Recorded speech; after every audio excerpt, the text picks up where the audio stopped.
to Joanne Stadium here in Green Bay. My name is Nolan Knight, voice of the Bullfrog, and you are listening to the WOCO Sports pregame show. The WOCO YouTube live stream and on 107.1 FM. The Bullfrogs are set to the Wisconsin Woodchucks for 2 games here at home. Then they'll have a day off on Wednesday and then travel out to Wausau for 2 games. The Frogs come into the game on a 3-game winning streak, the longest streak of the season. And the Wisconsin Woodchucks come into the game on a 5-game skid. They have been struggling. They were swept by the Rockford Rivets over a 2-game series, and back a couple of days ago as well, were swept by the Fond du Lac Dock Spiders on a home-and-home doubleheader. The Bullfrogs coming off of a 3-1 win at Kenosha, where Connor Wallersheim would get the win for the Bullfrogs. The Kenosha Kingfish would drop 3-4 against the Bullfrogs, and the season series sits at 4 games apiece. Starting lineups for both teams will start with the Wisconsin Woodchucks. Michael Ferry leads things off. He's the second baseman. Stevie Mangrum, the left fielder, will be batting second. Logan Foster is the center fielder tonight, batting third. Hunter Coleman, the first baseman's the cleanup hitter tonight. Trey Dawson, the shortstop, he'll be batting fifth. Batting sixth, the third baseman, Jackson Owen. Chad Fleischman, he's the designated hitter, seventh. Aaron Saucy, he'll be the catcher tonight. And Adontis Lau, 9-hole hitter, will be playing right field for the Wisconsin Woodchucks. Zach Sigelko will be the starting pitcher tonight for the Wisconsin Woodchucks, the 6'1", 185 sophomore out of St. Cloud State. Starting lineup for your Green Bay Bullfrogs. Riley Smith, the shortstop, will lead things off out of Minnesota. Ben Hart of Oakland University will be the second baseman tonight, batting second. Troy Johnston, the center fielder, batting third out of Gonzaga. Dan Leckie, the third baseman out of College of Lafayette, is the cleanup hitter. He's batting fourth. Connor Beniski, he'll be the right fielder tonight, batting fifth. Willie Bourbon, the first baseman, batting sixth out of Northwestern. Zach Plunkett, the catcher out of Arkansas, is the 7-hole hitter. Back the left fielder finds himself batting eighth tonight out of Ellsworth Community College, and for the first time batting collegiately, it'll be Nick Parr, the designated hitter tonight for the Bullfrogs. Starting pitcher out on the mound for the Bullfrogs will be Jared Toby, left-handed pitcher of Wayne State University. Comes into the game with a 1-6 record. I don't think that really portrays how good he's pitched this season. First pitches have been thrown. The national anthem about to be announced. And when we come back, I was able to meet up with Arkansas University's Zach Plunkett to talk about his time in the Northwoods League and what it's going to be like to play for Arkansas next season. Stay tuned. You're listening to the WOCO stream on the Bullfrogs Radio Network 107.1 FM. Want that new home? You can own it. NEW Credit Union has several mortgage options to choose from. Along with our 5- and 7-year balloon and 10-year fixed terms, NEW Credit Union now offers a 15-year fixed term. Find out how to get pre-approved for your home loan. Ask one of our knowledgeable mortgage specialists. Call 800-924-1250 today. That's 800-924-1250. Offices in Oconto Falls, Surrey, and Oconto. NEW Credit Union is an equal housing opportunity lender, serving all who live or work in Brown, Marinette, Shawano, and Oconto counties. Federally insured by the NCUA. All loans subject to approval. Visit www.newcu.org for more details. Choose your home. At NEW Credit Union, we can help you own it.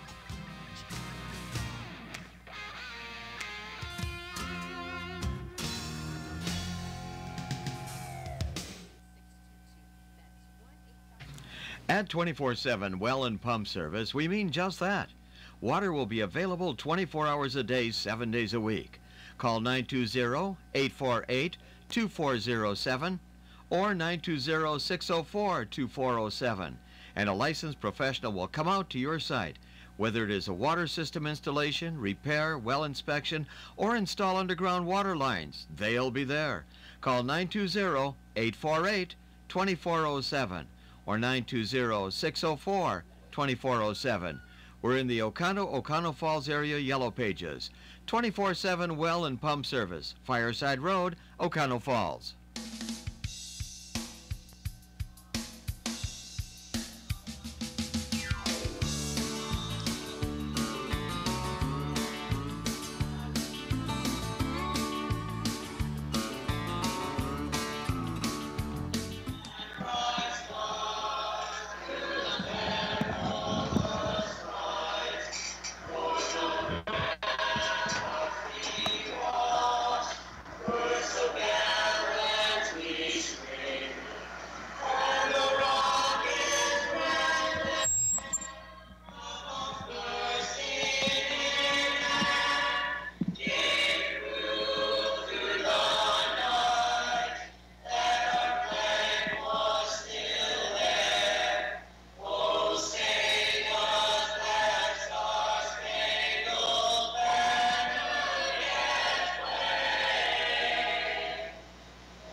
Hello and welcome to Joe Annie Stadium here in Green Bay, Wisconsin. Top of the first inning about to get underway. We have some South Division baseball on tap for you tonight. The Bullfrogs are set to host the Wisconsin Woodchucks in a 2-game home series. Bullfrogs on a 3-game winning streak coming into the contest, and the Wisconsin Woodchucks on a 5-game losing streak. Bullfrogs on the season sit at 6-17, and the Woodchucks currently sit at 8-17. I was able to meet up with Arkansas' Zach Plunkett before the game. Zach Plunkett talking about his eligibility at Arkansas, talking about time in Green Bay and his goals for next season. Listen in.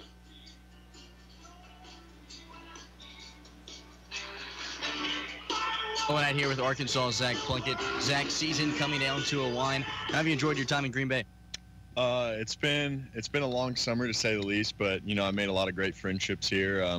Definitely have gotten in my reps behind the plate and at the plate, and excited to close it out and get back to Fayetteville.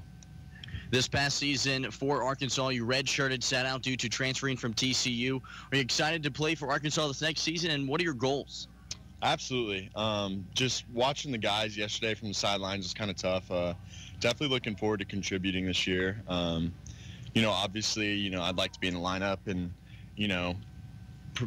providing a good punch for the team, both on defense and on offense. But I mean, ultimately, I just want to help the team win.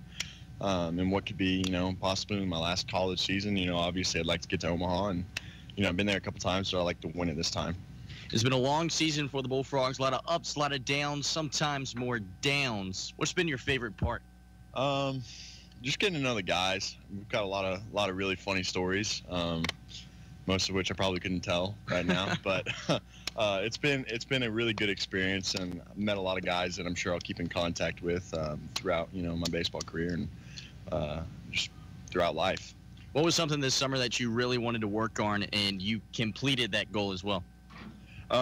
Missing an entire spring of hitting was tough for me, and I definitely saw that in my statistics at the plate in the first half, but I really feel like recently, especially after the All-Star break, I've started to see the ball a lot better. Definitely getting more comfortable at the plate, which I've never really been that comfortable at the plate. I've always definitely relied on my defensive skills to carry me, and so really just finding the barrel a lot more often, and believing in myself as a hitter, and starting to have some success really at the plate has just been huge, and it's really what I came to the Northwoods to do. So it's been a nice way to kind of close out the season. All right, good luck tonight. Thank you. That was Zach Plunkett, of course, catcher for the Green Bay Bullfrogs. Starting catcher tonight for the Frogs as well. He crouches behind home plate, and Michael Ferry digs in. The second baseman awaits, and Toby deals to him. It's a fastball high, and we are underway, 1-0. No outs on the board. We're here in the top of the first frame. Jared Toby out on the bump tonight for the Bullfrogs. Left-handed hurler sends in the 1-0. It's swung on and missed, 1-1. Michael Ferry at the plate in his first appearance in a Woodchucks uniform, was just signed to the team today. The second baseman stands in the 1-1. Swung on. Ground ball to the shortstop, Riley Smith. The throw to first off the bag, but Willie Bourbon stretching out makes the grab for out number 1.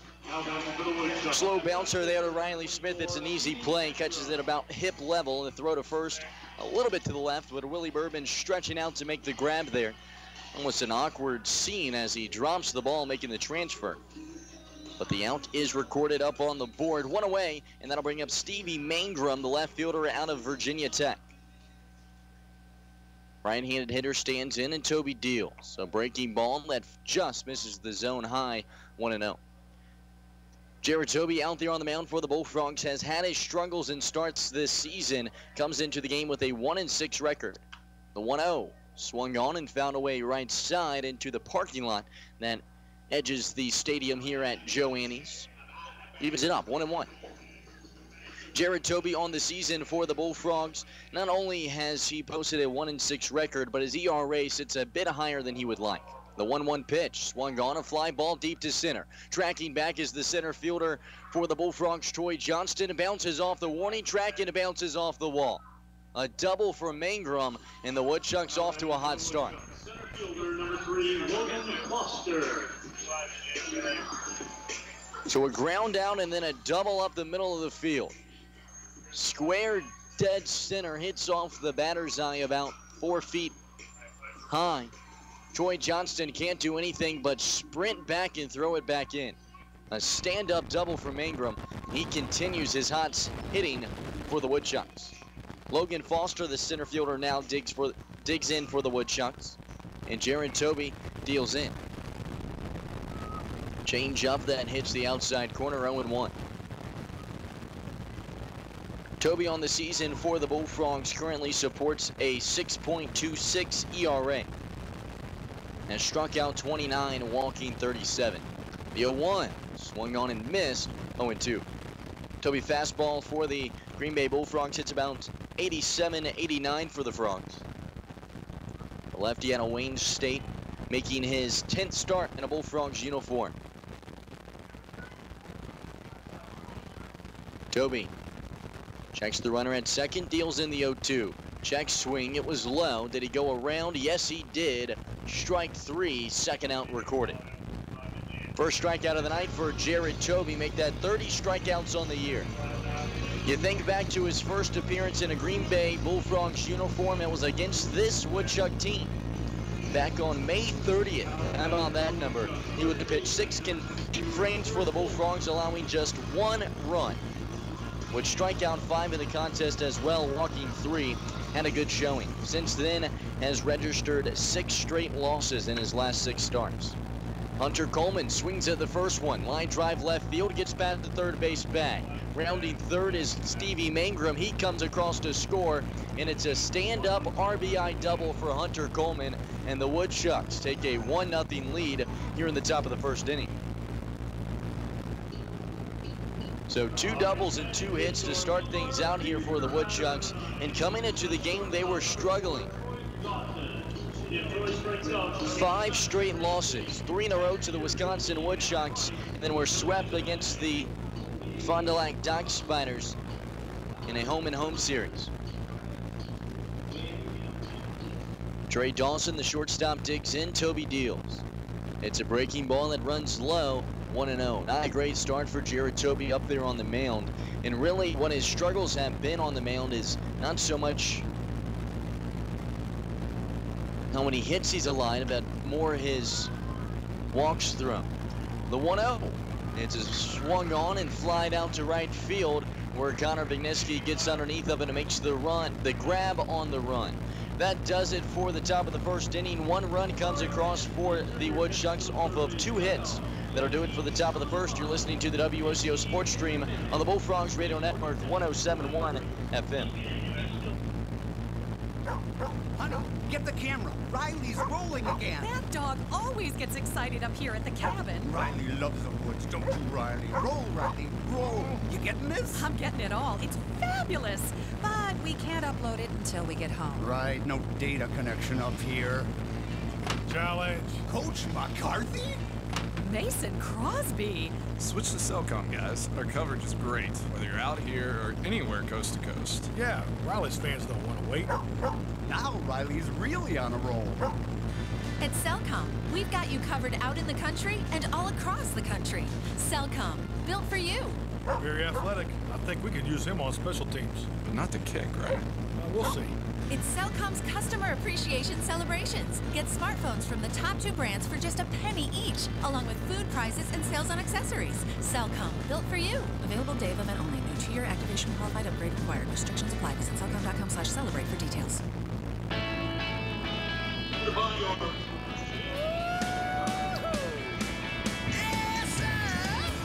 Hello and welcome back to Green Bay, Wisconsin, here at Joanne Stadium, bottom of the first inning on a gorgeous Monday night.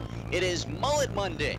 Wear your mullet to the ballpark, get $1 off for every inch that your mullet sits. Some of the staff here in Green Bay going with the mullet. Of course, our video director, Ben Murray, goes with the mullet, raises his hand. Take a bow, Ben. Beautiful mullet on him.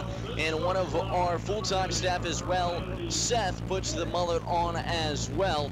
And I gotta say, Seth's mullet might have beat Ben's tonight, but I've yet to see a mullet walking around the ballpark. And if you do the math, you've got a mullet that sits longer than the price of a hot dog. Well, we'll pay you for it. Due up for the Bullfrogs here in this bottom of the first inning will be Riley Smith, the shortstop, followed by Ben Hart, the second baseman, and Troy Johnston, the center fielder.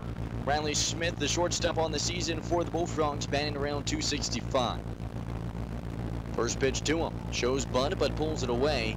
It's a breaking ball that runs right across the zone, 0-1. Starting pitcher out on the mound for the Wisconsin Woodchucks, it's Zach Sigelko, making just his second start this season. Riley Smith stands in the 0-1. Fastball, that one runs inside and evens the count up 1-1. Zach Sigelko, 6'1", 185 out of St. Cloud State. The St. Anthony Village, Minnesota native out there on the mound. Stares down Smith and deals in the 1-1. It's a fastball that runs way high, 2-1. Just his second start and sixth appearance of the year, has a 2-0 record with a 3.37 ERA. Riley Smith steps out, stands back in, waves his bat around, and the 2-1 comes in. Swung on, blooper into right field. Running forward is Adonis Lau, diving, can't make the play. Riley Smith takes a large turn around first, but he's going to stay there and grab the first single of the ball game for the Bullfrogs. Riley Smith leading things off right where he left off. Up to 271 on the season. That's his 33rd hit in 29 games. With a bit of a cold streak for the Bullfrogs, going 0 for 21 on that Michigan trip, but has bounced back since. Ben Hart stands in now, the first pitch to him. A breaking ball that breaks all the way across the plate and finds the inside lower portion, 0-1. Hart, the Oakland University product, stands back in, waves his bat around, and the lefty deals in the 0-1. Swung on, a fly ball deep to left. If that stays fair, it's gone. Just foul. Ben Hart around in first. He had his trot on. Nearly his second home run in 2 games. A fly ball that just kept going and going and going. And just a few feet left of the foul pole. Took its time getting out of the stadium here, I must add. And it's not on the right side of the foul pole, and instead it's strike number 2 against Ben Hart. He digs back in, and Zach Sigelko will take a deep breath, a sigh of relief, and send in the 0-2. A breaking ball that runs inside, 1-2. Ben Hart on the season for the Bullfrogs, batting 281. Managed to be the Aurora Baycare Sports Medicine Player of the Game last night. The 1-2. Swing and a miss, strike 3. Ben Hart goes down swinging, and Zach Sigelko grabs his first strikeout of the night. Now batting for the Bullfrogs, center fielder, number 2. In his 7th of the season. So with this strikeout, Troy Johnston will dig in with an out on the board, and Riley Smith over at first. Ben Hart going from the high to the highs to the low of the lows there. He thought he had himself a home run, and then a couple of pitches later, and it's a strikeout. Pickoff attempt to first, and Riley Smith nearly got gunned down there. Zach Sigelko, the left-handed pitcher out there on the mound, throws back to first, and Smith loses his footing trying to get back to the bag and just manages to escape the tag. Johnston, the left-handed hitter out of Gonzaga University, stands in. The first pitch to him, it's swung on and fouled straight back, 0-1. Zach Sigelko out there on the mound in his last start, got the win, pitched 5 frames against the Wisconsin Rapids Raptors, allowing just 1 earned run. That is not easy to do. The Woodchucks would go on to win that game 15-5, beating the best team in the league by 10 runs. 0-1 pitch, swung on, a line drive to center field, drops fair, a blooping single for Troy Johnston, another guy who continues where he's left off. Batting 295 in his last 10 games, that being his 14th hit in his last 10. So runners at first and second now for the Bullfrogs. They have a nice start to the game here. They do trail 1-0, however.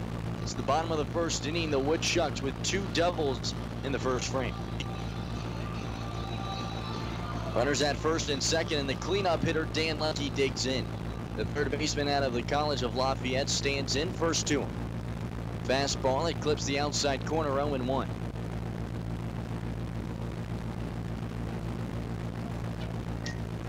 WOCO out there on the bump on the season has pitched just 16 frames and has walked 6 batters and struck out 6. The 0-1 swung on, line drive left field, foul. That one just a few feet from staying fair and scoring a couple of runs for the Bullfrogs as well. Of course, Ben Hart, the second batter in this one, if you're just joining us, nearly put a 2-run shot over the left field wall, but it was fouled by just a few feet. He was rounding first in his home run trot when he had to turn around and go pick up his bat and dig back in. Dan Leike down on the count here, 0-2. 1 out on the board, runners at first and second. WOCO deals, runner off from second, swung on, ground ball left side. Riley Smith hops over it. He's rounding third. He comes across to score, and it's an RBI single for Dan Leike. A perfectly executed hit and run for the Bullfrogs. Likely would have been an easy ground out for the Woodchucks. Jackson Owens, the third baseman, has to run over to the third base bag to cover for the runner that had taken off from second to try to get the runner out that was stealing. Instead, it's a ground ball left side that Riley Smith actually hurdles. It's a hot shot of a grounder. Nice athletic play from the Minnesota product, and he comes across to score and ties it up 1-1. 3 singles now in this first frame for the Bullfrogs, and Connor Beniski digs in. First one to him, swung on, that's a line drive right side, base hit. Troy Johnston rounding third, he's gonna come in to try to score. Throw from right field, in time. Troy Johnston tries to hop over him, and he thinks that he did. The tag is applied by Aaron Susi, a nice throw from Adondes Liao out there in right. And it was nearly the second run of the game for the Bullfrogs. Johnston trying to hurdle it. You see on the replay there, for those of you watching the stream, just gets the tag on is Aaron Susi. And instead of 1 out on the board and 2 runners on with 2 runs for the Frogs, it's 2 outs on the board. Still here in the bottom of the first, tied up 1-1. 4 hits in this first frame for the Bullfrogs. Willie Bourbon now digs in. First pitch to him. It's swung on, popped up foul left side. Tracking over is a third baseman, Jackson Owens. Stretching, makes the play for out number 3. Charges all the way to the bullpen of the Wisconsin Woodchucks. Hits underneath of it, and a nice backhanded play. I mean, that was a really good play by Jackson Owens. By no means a routine fly. It's out number 3, and the Bullfrogs leave 2 runners stranded. 4 hits in the first frame, and 1 score comes around. You're listening to the WOCO stream on the Bullfrogs Radio Network, 107.1 FM, tied up 1-1. Tri-City Glass and Doors, locally owned and family operated, and has been since 1960. Specializing in commercial glass projects and automotive glass repair. Having grown up right here in Northeast Wisconsin, Tri-City understands your needs and wants to be the residential glass and door professionals you can count on. They're here for your family in all of life stages, from building an addition on your home for your newborn to applying Aquapel to your new driver's car. Additionally, they are locally owned, so there's no hoops to jump through. You can call them or come in at any time to talk directly to one of their glass and door experts. Visiting teams and combinations are brought to you by American Inn Lodge and Suites, Green Bay West. For toll-free reservations, contact 800-634-3444. American Inn Lodge and Suites, Green Bay West. Welcome to genuine American Inn hospitality.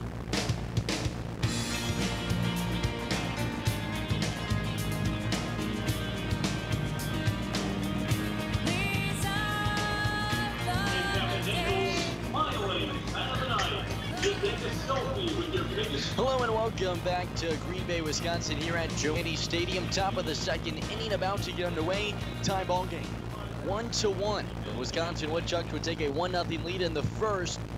2 doubles for the Woodchucks in that first frame. Stevie Mangrum would get over to second, and then he would come in to score easily off the bat of Hunter Coleman, who would manage a double down the left field line. Due up for the Wisconsin Woodchucks here in the second frame will be Jackson Owens, the third baseman, Chad Fleischman, the designated hitter, and then Aaron Susi, the catcher. Still out on the mound for the Bullfrogs will be Jared Toby, left-handed pitcher out of Wayne State University. Toby 1-6 on the year, his lone win coming against this Wisconsin Woodchucks team.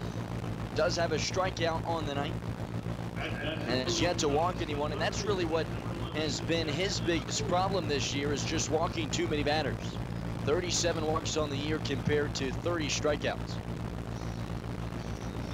5 points, or rather 6.27 ERA coming into the game. We'll see how he can fare tonight. His 10th start. First pitch to Jackson Owens. It swung on, or no, it was a check swing. I thought that he went around there. Oh, he does go around instead. 0-1. Just a little late call there from the umpire.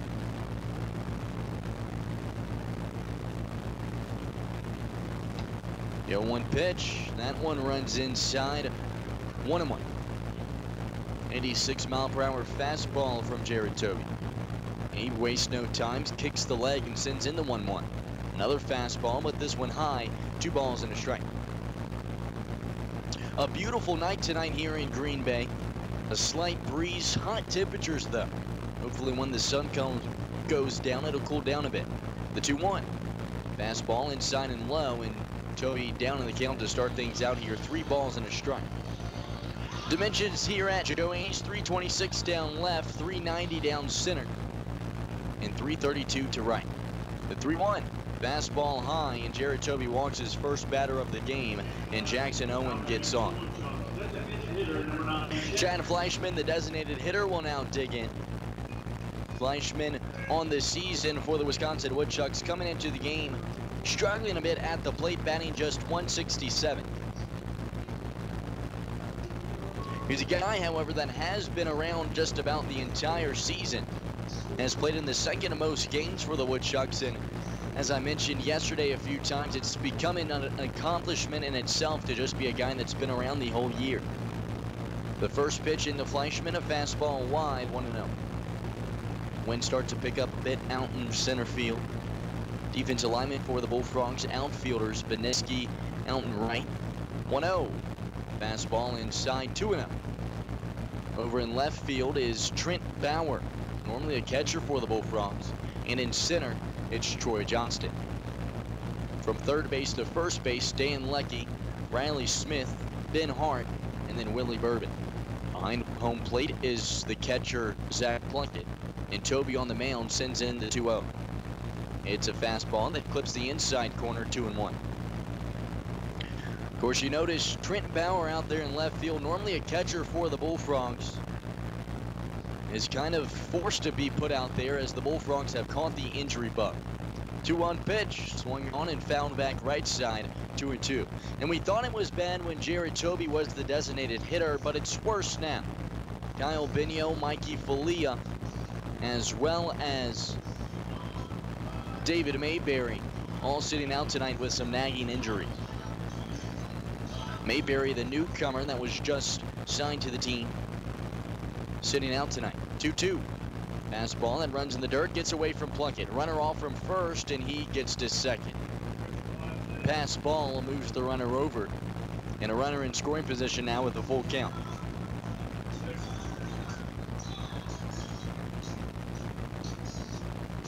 Of course, David Mayberry with the team at the start of the season with a temporary contract was not re-signed, and then the Bullfrogs re-sign him here late in the season because of these nagging injuries. Payoff pitch. Swung on, foul tipped into the glove of Zach Plunkett. Strike 3. Second strikeout of the night for Jared Toby, and that'll bring up Aaron Susi, the catcher. Now batting for the Woodchucks, the catcher, 28, Aaron Sosi. So Aaron Sosi, the catcher, digs in. Sosi on the season, batting .235. In 24 games, has managed 20 hits. Swings at the first one he sees and misses, 0-1. Susi with 7 RBIs on the year to go along with 2 home runs. The righty digs in. Jared Toby comes set. Deals in the 0-1. It's inside and it hits him. A fastball that hits him square in the shin. Not comfortable. It's his back leg as well, and Susie in a lot of pain. Limping over to first, does give a thumbs up to his coach. I think he's going to be all right. But an 87-mile-per-hour fastball to your lower leg is not comfortable. So with a walk and a hit by pitch, there's runners at first and second. There's one out on the board. Adontis Lau will dig in. He's not wearing the jersey that he normally wears when he's rocking the number 15, who is normally Bradley Lindsley. But I guess Adontis Lau left his jersey at home.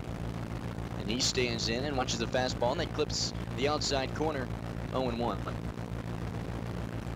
Susie, a left-handed hitter, stands in. The 1-0, or rather 0-1 comes in. Snap throw to second. Got him. Zach Plunkett, one of the best defensive catchers in the league, proves it there. 0-2. 2 outs on the board and 1 runner on now.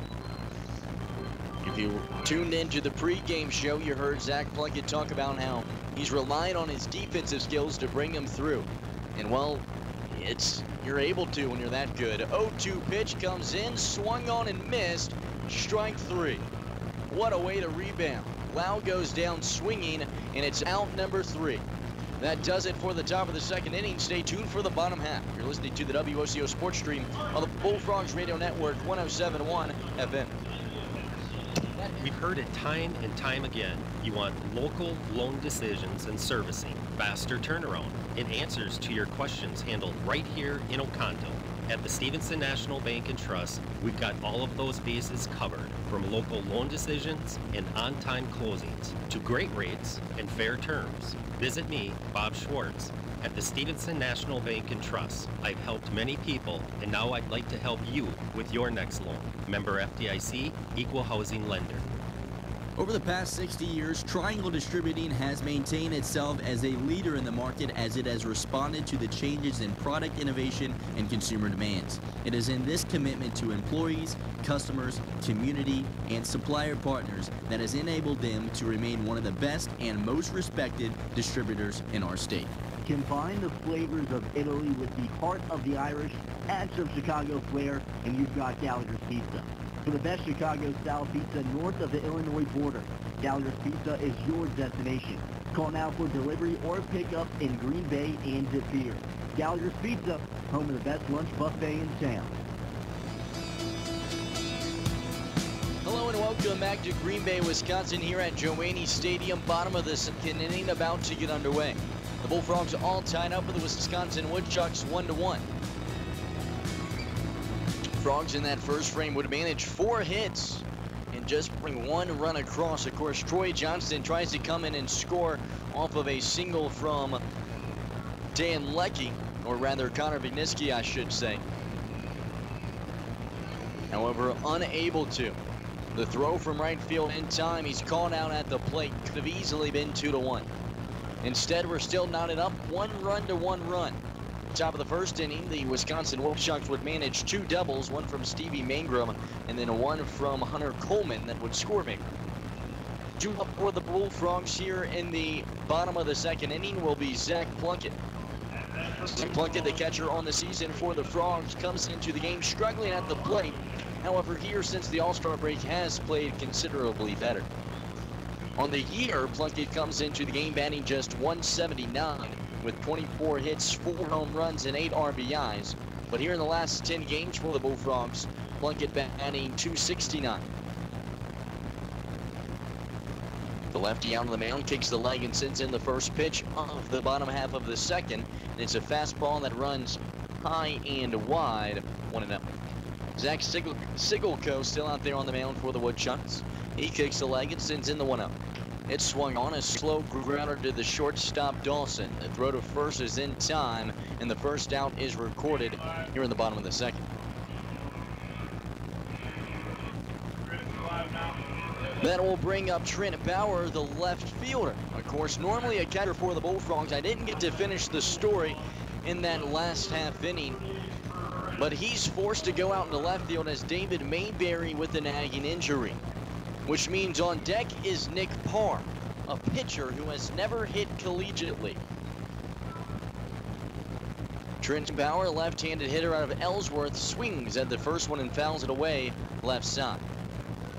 So the bottom of the lineup for the Frogs not looking great. Trent Bauer has just 2 hits in a Bullfrogs uniform and is batting well below 100, 087. Nick Parr never with an at-bat, and so 8-9 hitters not looking good. 0-1, a breaking ball that hits the outside corner, 0-2.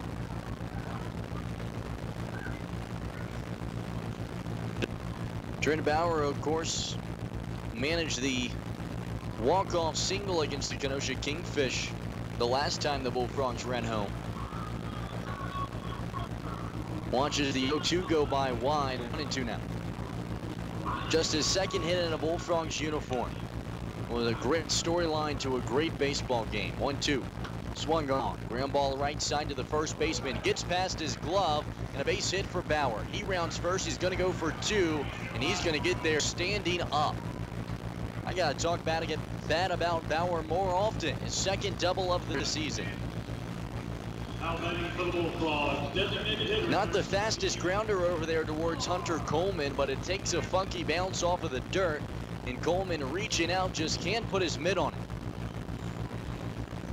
Gets on base, the 5th hit of the game for the Bullfrogs.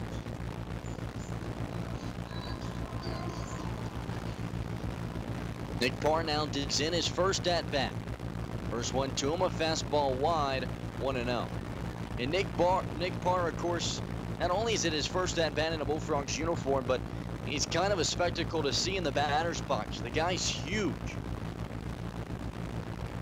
The 6'5" righty stands in, the first one to him. After the 1-0, of course, wide, 2-0. Nick Parr at 6'4", 202. Sophomore out of Powell, Ohio. Stands in his first collegiate at-bat. Zach Singlecoe checks the runner at second. Sends in the 2-0. Fastball that runs high and wide as well.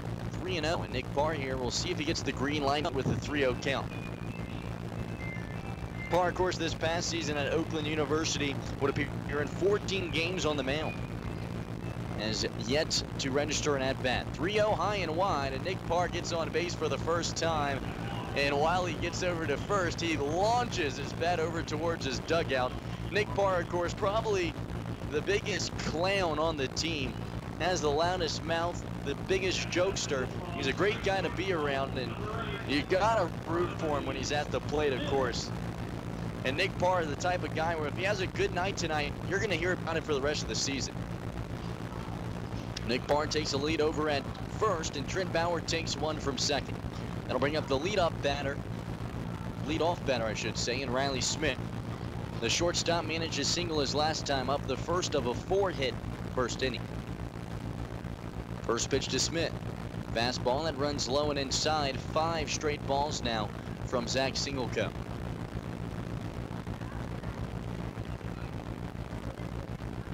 Riley Smith on the season for the Frogs, batting .271 with 12 RBIs. The 1-0. Fastball right over Broadway. Smith thought about swinging at it, but elects not to. 1-1. Zach Singlecoe out on the mound. His fastball reaching just around 78 miles per hour. Does not quite have the strength, but he can pick his spot. Has pitched well on the season for the Wisconsin Woodchucks, as mentioned, coming into the game with a 3.37 ERA.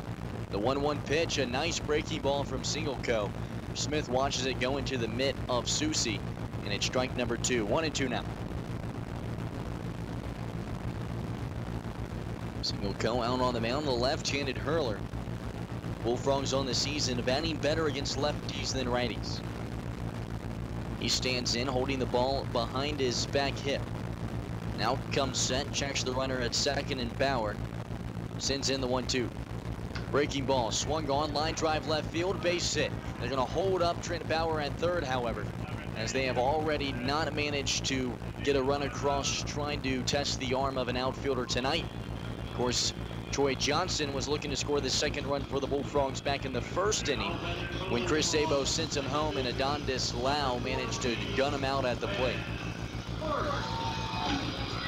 So bases loaded, just an out on the board, and Ben Hart digs in. Riley Smith now 2 for 2 on the night. He stands at first base. Trent Bauer at third. First one to Ben Hart. Swung on. Line drive into right field. Adondis Lau house it. Trent Bauer tags up. Throw from right field. In time. Adondis Lau does it again. His second gun out of the game. And that is out number 3. Bullfrogs leave a couple runners stranded. That does it for the second inning. A double play for the Wisconsin Woodchucks, and they get out of a bind again.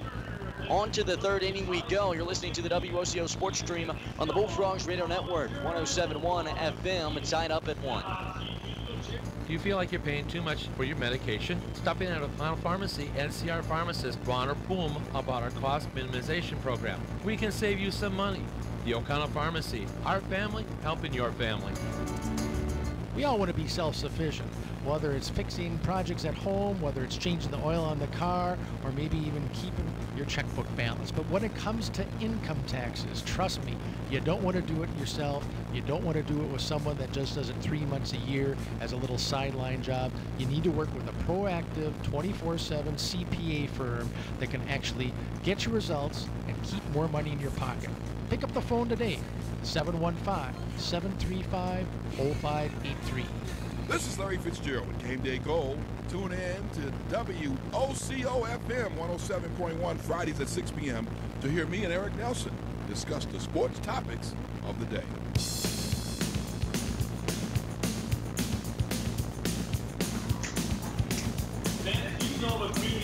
Hello and welcome back to Joanne Stadium, top of the third, about to get underway. Jared Toby still out on the mound for the Bullfrogs so far on the afternoon, already with 3 strikeouts, having a solid outing.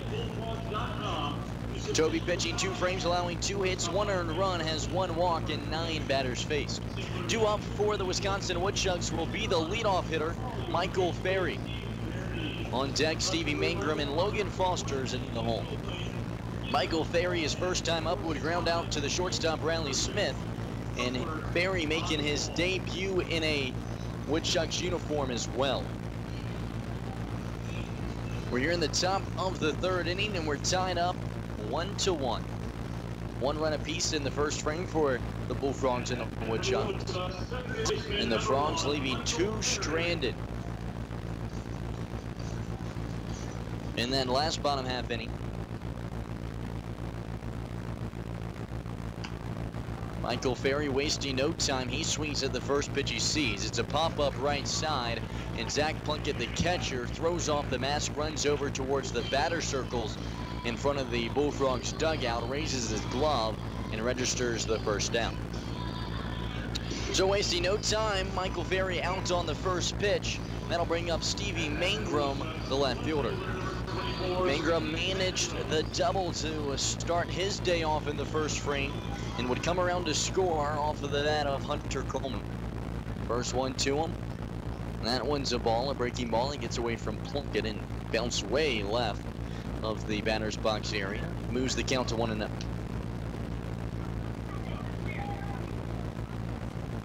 The 1-0 fastball that runs low and inside, 2-0.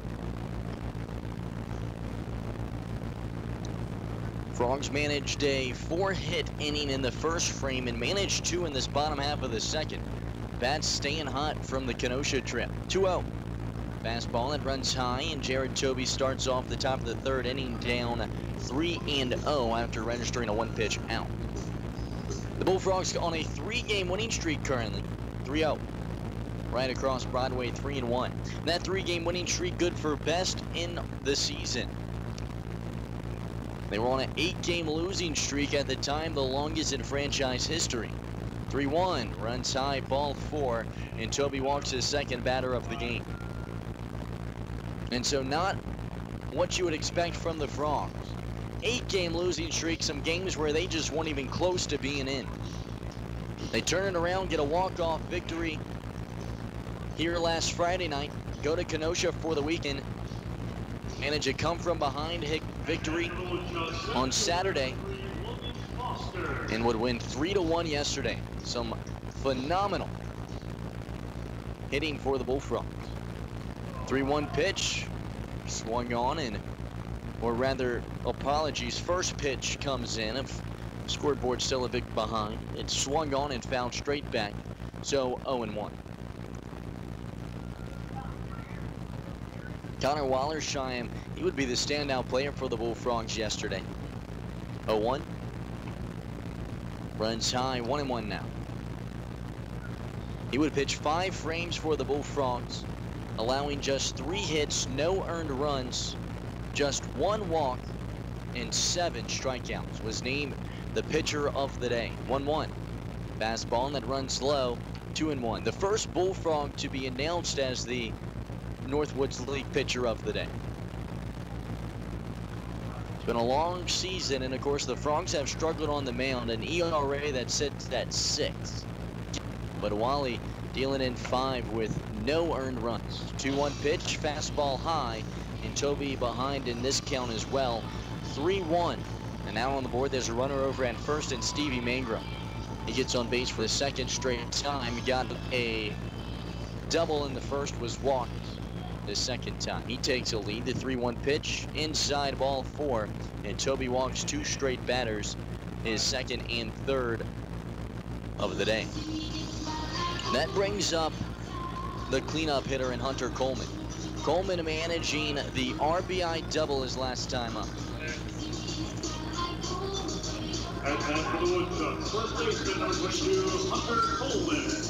Coleman on this season for the Woodchucks comes into the game batting .301. It was his 20th RBI of the year and 8th double.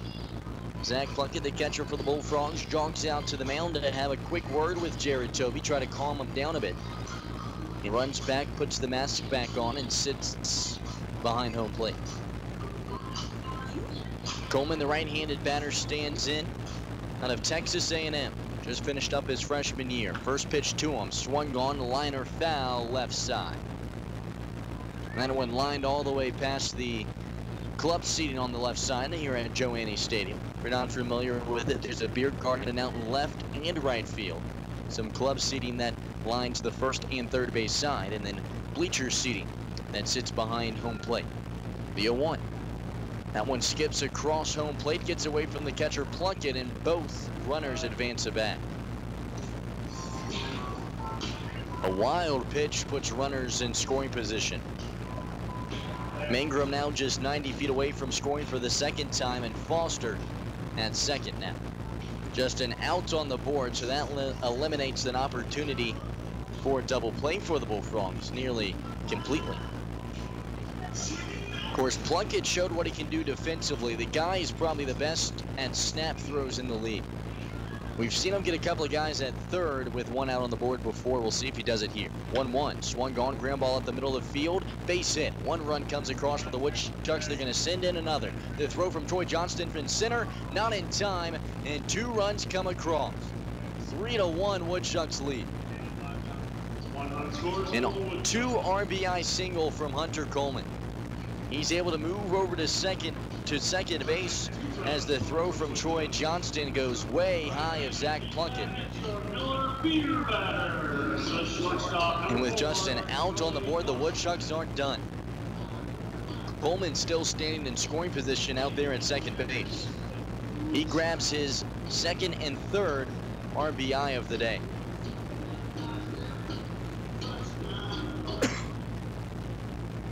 So a 3-1 count now, and Trey Dawson, the shortstop, digs in. Dawson flew out to right his last time up. It's a fastball inside, the first pitch that he sees for a ball, 1-0. Dawson out of Chippewa count. 1-0. Swung on, line drive right field, another base hit for the Woodchucks. They're going to hold up the runner at 3rd, however, so it's runners on the corners for the Woodchucks with an out on the board. Everybody hopping on the hit train tonight.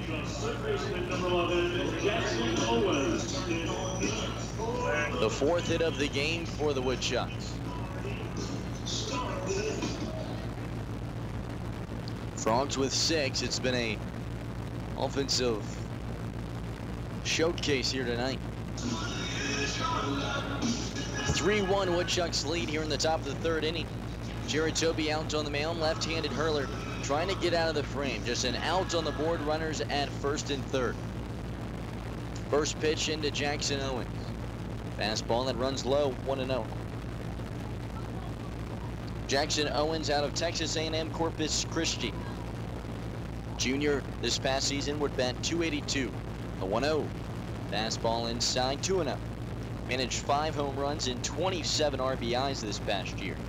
Has been on a skid in his last 10 games, batting just .167. The 2-0. Fastball inside, and Toby struggling out there. Snap throw, they did not get him. I thought Zach Plunkett managed that one there. Just finished talking about how that he nearly got him. Runner over at third.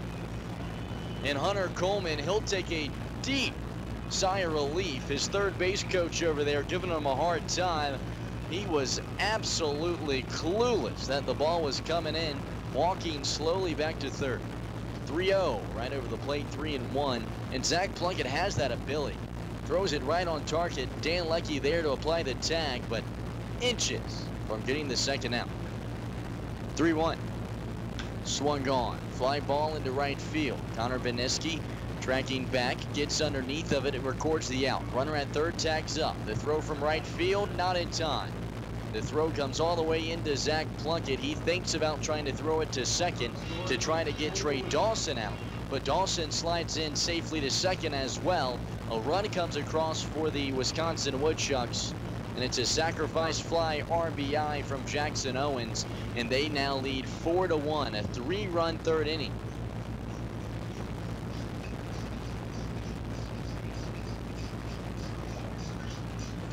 Chad Fleischman, the designated hitter, will dig in. He struck out his last time up. Jared Toby out on the mound for the Bullfrogs. Struggled his last start as well. Would pitch just 1 inning before getting pulled against the Battle Creek Bombers. Lefty out there on the mound trying to find his groove. Comes set. Fleischman digs in. 2 outs on the board. First pitch into Fleischman. Fastball. That's in there. Upper inside corner. 0-1. Allowed 4 earned runs in that first inning, allowing just 2 hits and 2 walks, though. Would strike out 3 and face 8 batters in that first frame. Runner off from second. Zach Plunkett can't make the transfer to try to throw him down at third, and it's a stolen base for the runner over there in Trey Dawson. And he stands just 90 feet away now. Woodchucks looking to take a huge lead here. The 1-1 into Fleischman. Swung on and fouled straight back, 1-2. The Wisconsin Woodchucks, their last time out, lost to the Rockford Rivets 9-6 in a game where they went down early. 4-1 where they would go down to lead off that game. Would make a comeback but could not complete it. The 1-2 fastball that comes in. It's fouled a right side. The count remains a ball and 2 strikes.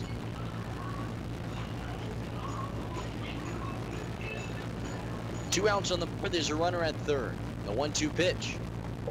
Breaking ball that comes across a backwards K. 4th strikeout of the night for Jared Tovey. Gets out of the frame, leaving 1 stranded. 3 runs come across in the top of the third inning here off of 2 hits and 2 walks. That does it for the top of the third. Stay tuned for the bottom half.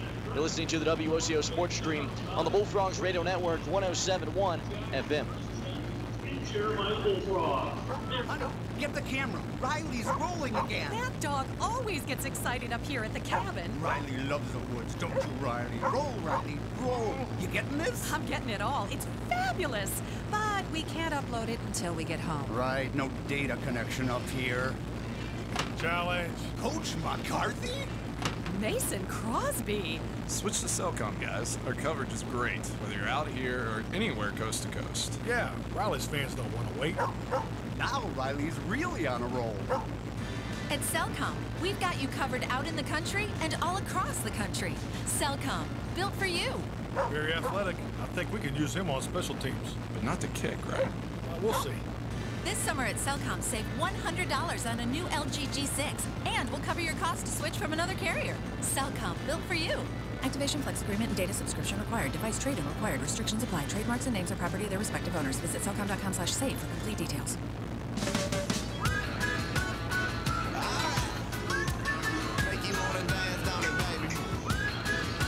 Hello and welcome back to Joe Annie Stadium, bottom of the third inning. It's Mullet Monday. See a couple of mullets out through the crowds, and it's a scattered crowd tonight, but for a Monday night, not too shabby.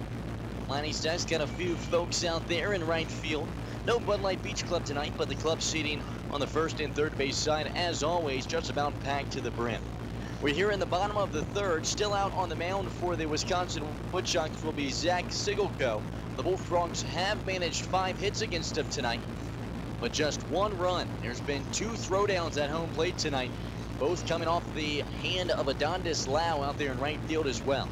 2 up for the Bullfrogs here in the bottom of the third inning will be Troy Johnston, the center fielder. Johnston, his last time up, would manage a single for the Bullfrogs. Would try to come around to score as well. Would try to hop over the catcher Susi also, but he applies the tag. That was the first throwdown of the afternoon back in the first. First one into Troy Johnston. It's a fastball that is swung on and found away right side over towards the first base coach Mike Ramazzani, who kind of olays the ball. And Troy Johnston goes down the count 0-1. Johnston out of Gonzaga University stands in. Breaking ball comes in from Sigelko, but it runs low in the dirt, 1-1. This past season at Gonzaga, Johnston would bat .323 and be named a West Coast Conference All-Freshman team member. 1-1 pitch, another breaking ball. This one is swung on, however, and fouled away left side. Johnston goes down in the count 1-2. I mean, .323 as a freshman would be absolutely phenomenal for the Bulldogs. 3 home runs, 17 RBIs, and a 1,000 fielding percentage. A 1-2. Fastball that runs low and inside, evens up the count, 2 balls and 2 strikes. Sigelko, that fastball just reaching 78 miles per hour or so. 2-2. Breaking ball that runs wide, full count. Standing on deck for the Bullfrogs is Dan Leckie, the cleanup hitter. He's been on a bit of a tear recently. Already has an RBI single tonight. Payoff pitch into Johnston. It's swung on, line drive right side. Gets past the second baseman, and it's a base hit for Troy Johnston, the second of the game. Michael Ferry at second base, diving out into the outfield grass to try to put a mitt on it. Nearly does, in fact. It ricochets off of his glove, and I mean, if he makes the play there, that's likely going to make SportsCenter's top 10 plays tonight. Ferry diving out there, putting everything on the line to try to get that grounder and get Johnston out. But just not enough. The effort's there. But Johnston stands in at first. The 7th hit of the game for the Bullfrogs. Leckie stands in, the first pitch to him. It's swung on, a line drive to left. Stevie Mangum tracking back, however, makes the easy grab. The line drive just about right to him. So Leckie wastes no time here in the bottom of the third inning, swinging at the first pitch he sees. But it's a line out to left field. Troy Johnston has to stay at first as well. That's where he stands, and there's 1 out on the board. And Connor Beniski digs in. Connor Beniski, the right fielder, has a single on the day. Left-handed hitter stands in, first one to him. A breaking ball that breaks its way across home plate, 0-1.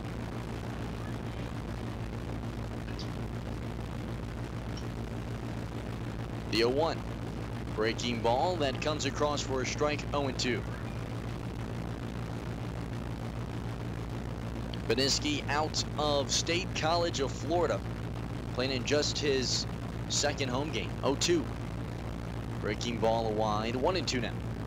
A newcomer to the team was signed recently as an infielder, but played mostly outfield for the Bullfrogs. Of course, that's where those injuries are. The 1-2. Breaking ball that runs low and away as well, and evens up the count, 2 balls and 2 strikes. A couple of defensive arrangements for the Wisconsin Woodchucks. Yeager Taylor now at first base, and Hunter Coleman is now behind home plate. Throw back to first, which, as mentioned, is now Yeager Taylor. Troy Johnston gets back safely. And Hunter Coleman moves from first to behind home. The 2-2.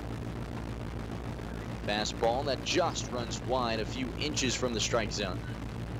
Moves the count full.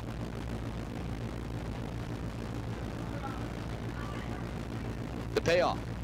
Swing and a miss. Strike 3. A fastball that comes in. Beniski trying to swing for the fences. And he misses everything. Zach Sigelko out there on the mound makes him look silly for out number 2. And Willie Bourbon, the first baseman, digs in.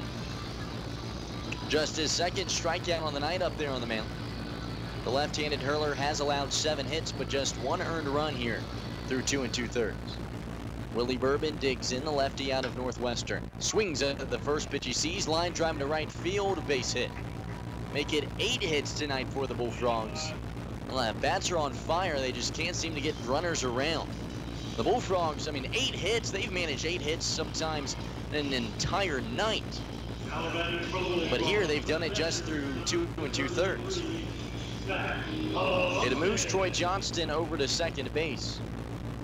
And so 2 runners on with 2 outs on the board will bring up the catcher, Zach Plunkett. Plunkett, his last time up, would ground out to the shortstop. It's just been a showcase of offense tonight. 4 hits for the Woodchucks. They've got 4 runs as well. But 8 here in this bottom of the 3rd inning for the Bullfrogs. Plunkett stands in. Here in his last 10 games has been hot as mentioned, batting .269 in his last 10. The right-handed batter out of Arkansas digs in, and Sigelko kicks the leg and sends it in.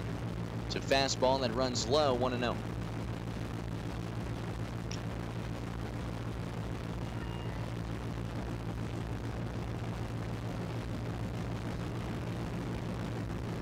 Sigelko comes set. Lefty checks Johnston at second and sends in the 1-0.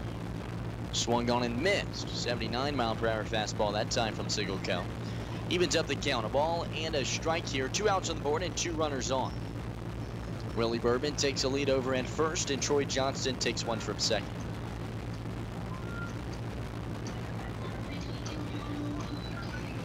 Plunkett stands in. Sigelko deals in the 1-1. It's a fastball that swung on and missed. Comes across low and inside. Plunkett liked it, but whiffs. 1-2.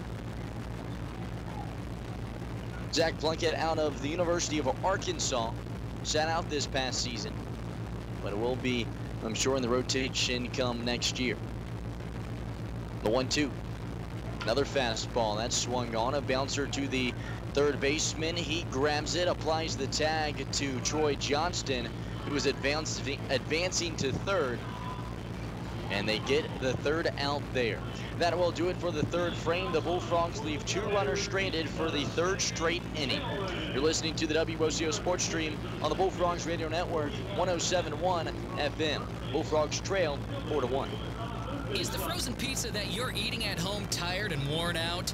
It just doesn't have its stuff anymore. Its toppings are low and inside while the cheese is chin music.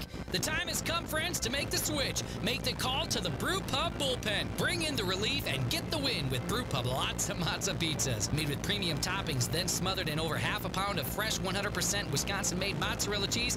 Brew Pub Lots of Matza pizzas are the ingredients for a great time. Find us online at brewpubpizza.com, on Facebook at Brew Pub Pizza, or follow us on Instagram and Twitter at Brew Pub Pizza. Brew Pub Lots of Matza Pizza, the ingredients for a great time. American Inn Lodge and Suites Green Bay West is the ideal location for your next stay, whether you're traveling for business or pleasure. They are proud to provide the amenities you want most and deliver them at the highest level possible, starting with comfortable, quieter guest rooms. Welcome to genuine American hospitality.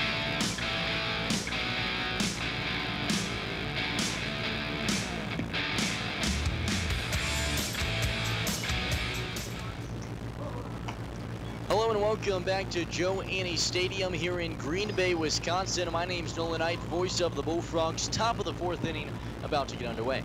The Bullfrogs trail the Wisconsin Woodchucks 4-1, despite out-hitting them tonight 8-4. The Bullfrogs have already left 6 runners on base, and we're only through 3 frames. Top of the 4th inning, about to get underway, and due up for the Wisconsin Woodchucks will be Aaron Susi, Adondis Lau, and then we're back up the top of the lineup with Michael Ferry. Aaron Susi, his last time up, would manage the hit by pitch in the 2nd frame. Susi out of Boston College, just finished up his freshman season, where in 32 at-bats, he would bat .094.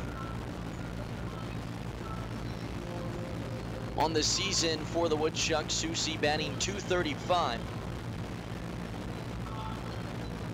with 2 home runs and 7 RBIs. Although Aaron Susi, of course, was checked out of the game back in this past inning, so he's not the guy that's staying in. Instead, it's Hunter Coleman, who originally was the first baseman. Well, my apologies again, all confused here. Hunter Coleman is now the catcher, and so hitting in Susi's spot will actually be Yeager Taylor, the first baseman. Watches the first one go by for a strike. The next one comes in. It's a fastball high, 1-1. So sorry for the confusion there. So Hunter Coleman will still be batting cleanup, and, well, he's cleaning things up as well. He's got 3 RBIs already tonight. 1-1. Swung on and found away left side, 1-2.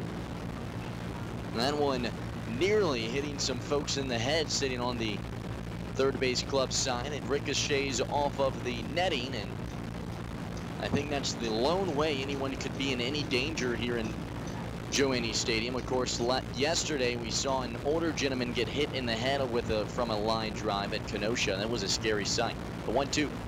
Swing and a miss. Strike 3. Another strikeout for Jared Toby. 5 on the day already. We're only through 3 1/3. So Yeager Taylor was the guy that was dug in for the Wisconsin Woodchucks. He's now playing first base, so it's a defensive change, an offensive change, if you will, for the Woodchucks. Adondis Lau now digs in for the Wisconsin Woodchucks. He watches the first one go by inside, 0-1. The left-handed hitter on the season comes into the game batting .212. The 0-1. Fastball that runs wide, 1-1.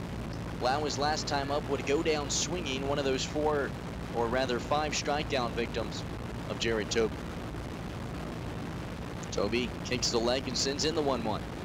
Swung on. Ground ball to the shortstop Smith. He has it. The throw to first is in time, and out number 2 is recorded. That brings up Michael Ferry, the second baseman. Ferry 0 for 2 today. Would ground out to short to lead off the game and popped up to the catcher his last time up. Making his debut in Wisconsin Woodchucks jersey. Wearing the number 1, which is normally worn by James Davidson. Of course, standout player for the Wisconsin Woodchucks. Davidson batting 4-4 in the season. However, he tweaked something when we watched him walk into the stadium limping. So Michael Ferry will rock the number 1 for the afternoon at least. And watches the first one go by inside and low. A fastball from Toby. 1-0. Toby kicks the leg, the 1-0. Another fastball that runs inside and low. And Ferry gets ahead in the count here. 2 balls and no strikes. The Wayne State University product leads his Warriors team with the highest winning percentage in school history. 2-0. High and inside, 3-0. Has had a lot of success at Wayne State. It's a Division II program in the GLIAC Conference of Michigan. 16-6 all-time at Wayne State. This past season in 14 games, he would post a 5.43 ERA. 3-0. Fastball low and inside, and Toby walks another batter. That has been his struggles on the mound for the Bullfrogs, is just finding the strike zone. When he can, he's something to watch. He did it against the Wisconsin Woodchucks team back in his first game in a Frogs uniform, got the win with strikeout 5 in it. tonight has 5 strikeouts, has pitched well, but it's walks that has hurt him tonight. So far on the afternoon, Toby's already dealt in 4 of those. Stevie Mangrum now digs in. A fastball runs wide. Snap throw to first. Willie Bourbon doesn't apply the tag. In fact, has a hard time just catching the throw from Plunkett. Just manages to get the glove on it. No harm done. It's a 1-0 count, though. 5 straight balls thrown from Plunkett. Toby, however. Toby deals in the 1-0. Fastball inside and low, and now make it 6 straight balls thrown by Toby. 2-0. Stevie Mangrum on the day has reached base both times up. A double in the first, was walked his last time up. The 2-0. Breaking ball. That one runs low, however. 3-0. Toby falls behind.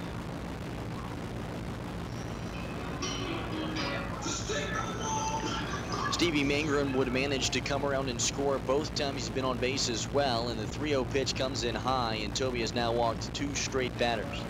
Nobody warming up in the pen for the Bullfrogs yet.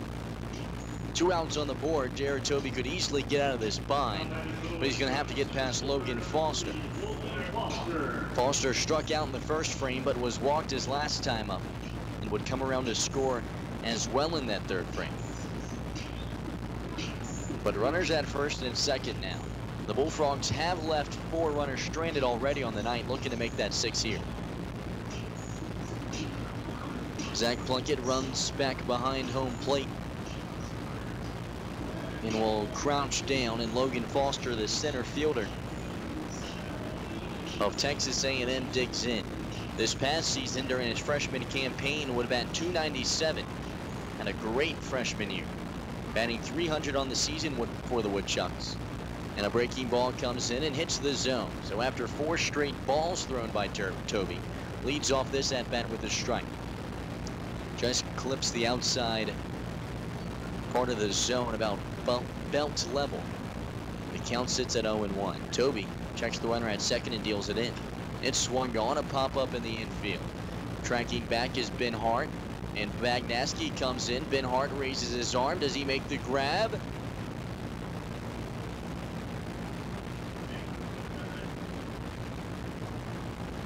Does he or does he not? Time is called. I think the 3rd out was made. I've yet to see a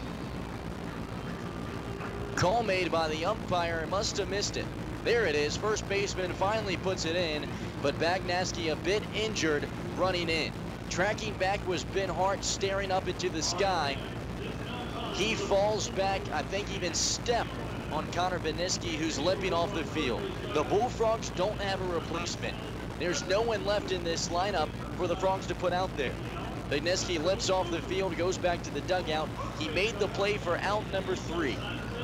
The Bullfrogs leave 2 runners stranded. That's now 6 on the night, and that will do it for the 4th frame. Stay tuned for the 5th. You're listening to the WOCO Sports Stream on the Bullfrogs Radio Network, 107.1 FM. Tired of running to the bank for every little check? You can save a trip to the bank with the convenience of mobile check deposit from the Stevenson National Bank and Trust. Snapping a picture with our app is as safe as depositing checks at one of our 7 locations. No more rushing to the bank before closing to make those important deposits. Visit snbt.com to enroll for mobile check deposit today. The Stevenson National Bank and Trust, 101 Gray Lake Way in O'Connell. Member FDIC, Equal Housing Lender. Witt's O'Connell Falls Piggly Wiggly's 2-day truckload produce sale is Thursday and Friday, August 3rd and 4th. Red seedless grapes, 99 cents a pound. Cauliflower, 99 cents a pound. Fresh sweet corn, 6 for $2. Sweet cantaloupe, $1.99 each. Whole sweet watermelon, $2.99 each, and much, much more. Quality produce while supplies last at Witt's O'Connell Falls Piggly Wiggly's annual produce sale, August 3rd and August 4th.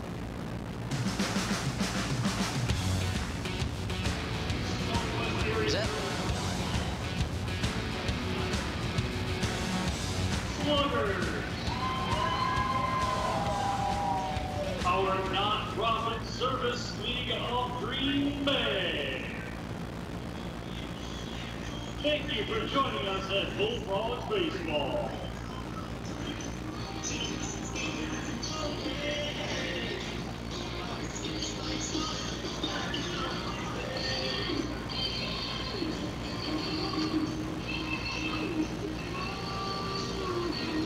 At bat for the Bullfrogs, left fielder number 38, Trent Bauer.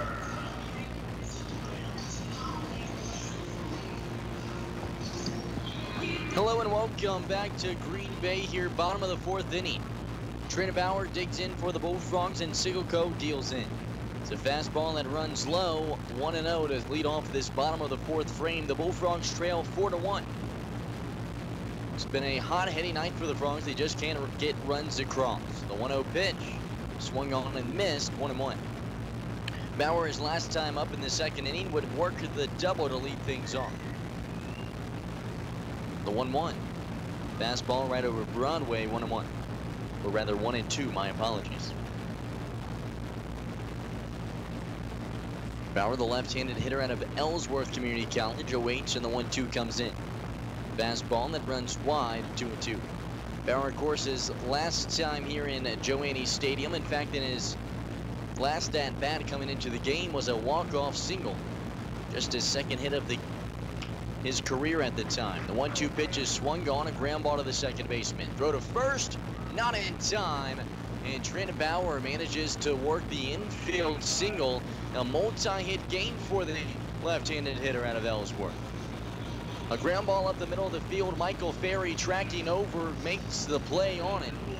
The throw to first, however, is just not in time. Bounces towards the first baseman, Eager Taylor. Kind of short-arms it. And Trent Bauer, I think, would have beat it out, even if Taylor could have put a mid on.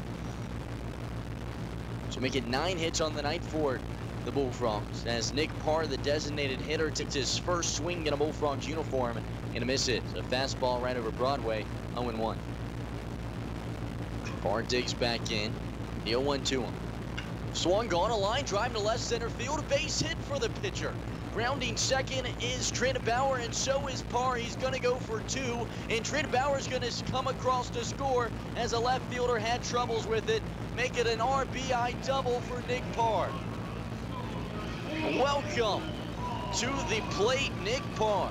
His first collegiate hit. Worked the walk his last time up, so it'll be his first collegiate at-bat, and it'll be an RBI double.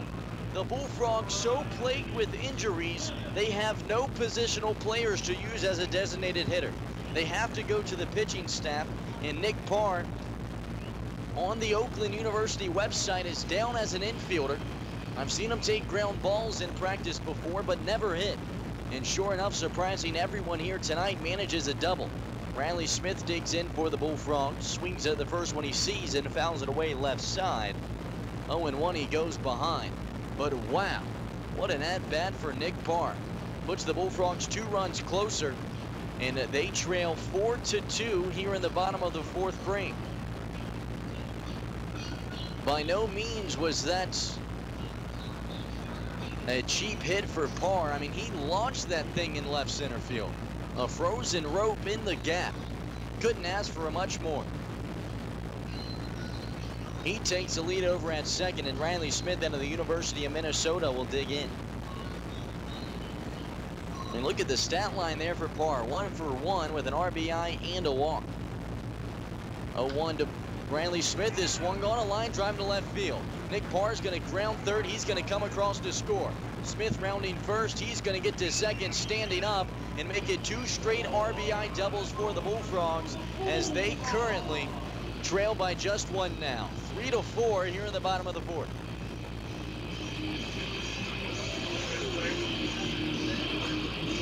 An offensive clinic for the Bullfrogs here in the fourth.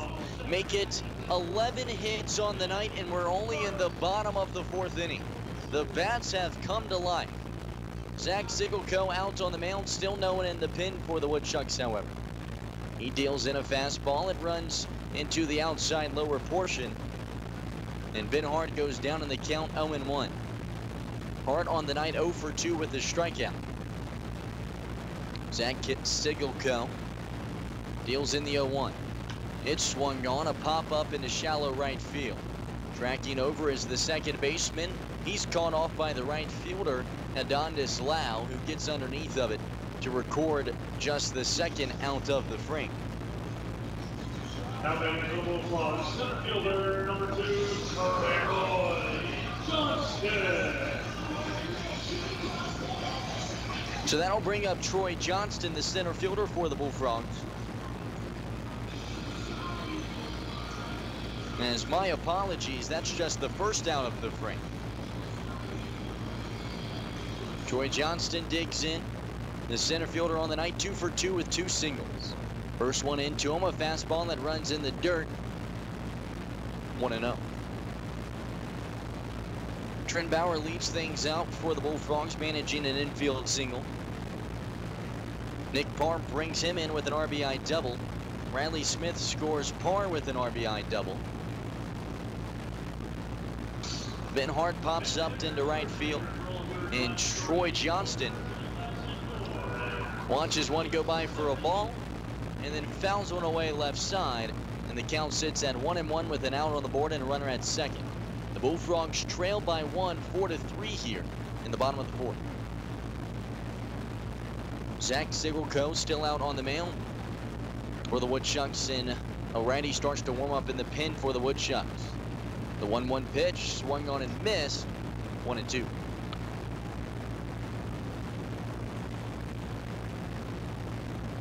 Troy Johnston on the season for the Bullfrogs comes into the game having a solid start to his season as a Bullfrog. I don't even know if you can call it the start, rather a solid year. The 1-2 swung on and fouled straight down into the dirt. Count remains. As Johnston on the year batting .275. Has played in 45 games. Good for the most on the active roster, just behind Ben Hart. Of course, Johnston wasn't here for opening day. Ben Hart, one of the lone fielders on this roster that was, however. The 1-2. Breaking ball that runs wide. Evens the count, 2 balls and 2 strikes. I mean, look at this roster for the Bullfrogs and all sorts of different names that weren't here to start the year. Sigelko steps off the mound to make sure that Riley Smith isn't going anywhere, and he runs over to second. No throw from Sigelko. He retakes his lead, and the 2-2 comes in. It's a fastball that squeezes between the legs of Hunter Coleman.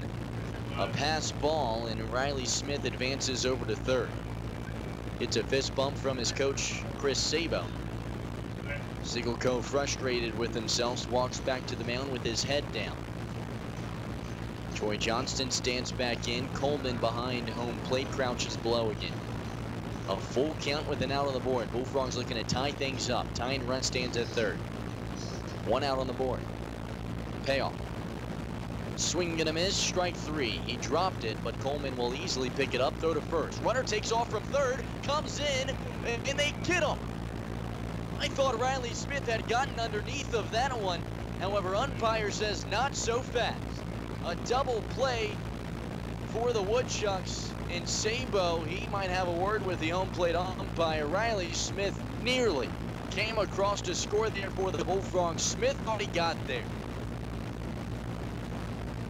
The Bullfrogs, for the 3rd time tonight, called out at home plate, and that explains the 11 hits and just 3 runs.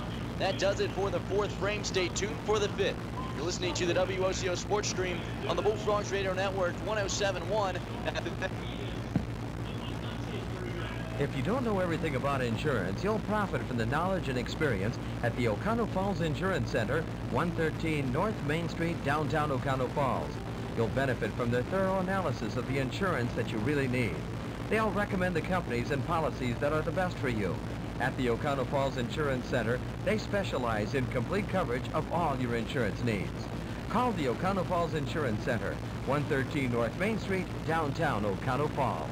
Attention pizza lovers, have you tried a brew pub pizza? Designed to be the best of the best pub pizzas ever made, every brew pub Lots of Matza pizza is made with your favorite premium meats and veggies and topped with over a ½ pound of award-winning Wisconsin mozzarella cheese.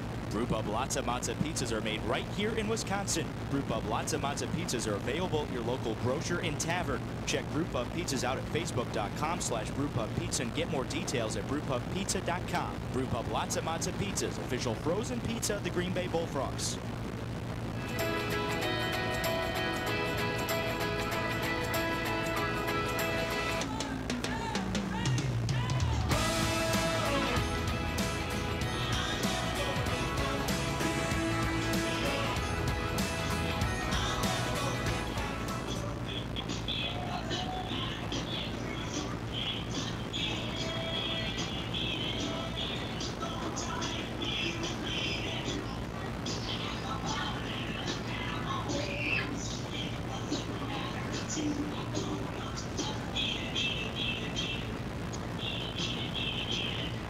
At bat for the Woodchucks, number 22, Hunter Coleman.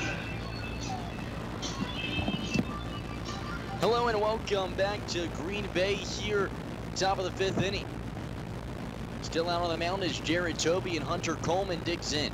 First pitch to him, a fastball that swung on and found away right side. Foul, 0-1.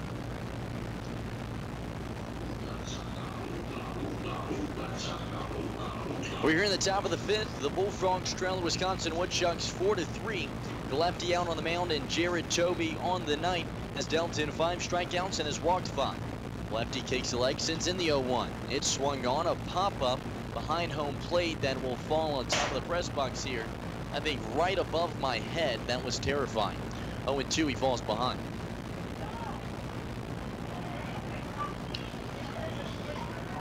Hunter Coleman, who started the game out at first base, has moved to catcher. Having a great game, 2 for 2. The 0-2 pitch swung on, a fly ball into right field. Connor Beniski doesn't have to move at all, just raises the glove and grabs the can of corn for out number 1. A fly out to right field will put an out on the board, and Trey Johnston, or rather Trey Dawson, my apologies. The shortstop picked in. He's 1 for 2 tonight. His last time up managed a single, but back in the first frame would fly out to right. Jared Toby kicks the legs at first one. It's a fastball that finds the inside corner. And Jared Toby starts this at bat on the right side as well, 0-1. 0-1 delivery. Fastball high, 1-1.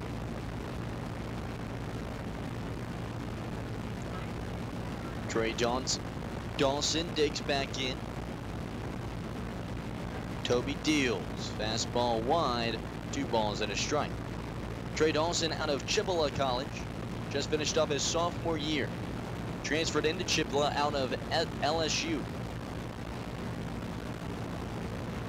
2-1. Fastball. Check swing. Did he go around? Yes. Evens it up 2-2. Back in 2015, Trey Dawson was drafted in the 32nd round by the Detroit Tigers. On the season, batting .269, has managed 2 home runs and 20 RBIs. Jared Toby nods his head and steps off the rubber. Trey Dawson, the beer batter here. Fans trying to get into it.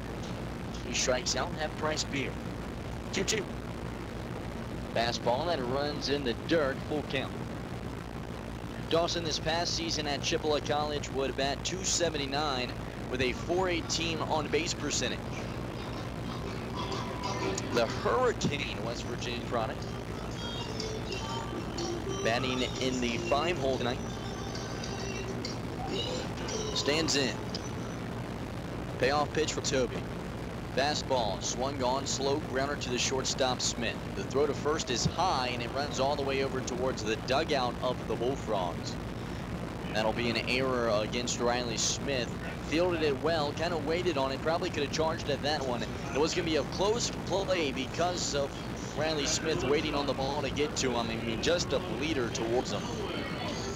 And when he looks up and realizes that Trey Dawson might manage himself a single. He launches one way over towards the right side, and it goes way high of Bourbon. No shot for him to try to attempt to put the mid on it. It runs all the way in towards the dugout, hits off the dugout fencing, and rolls back towards fair play area. And it's an E6 that puts a runner at first. Jackson Owens, the third baseman, now digs in. He watches the first one go by for a strike, 0-1. Jackson Owens on the night is not registered an at-bat, was walked back in the second inning, and hit a sacrifice fly RBI his last time up. The 0-1 pitch, fastball, that swung on and missed, 0-2, Toby gets ahead.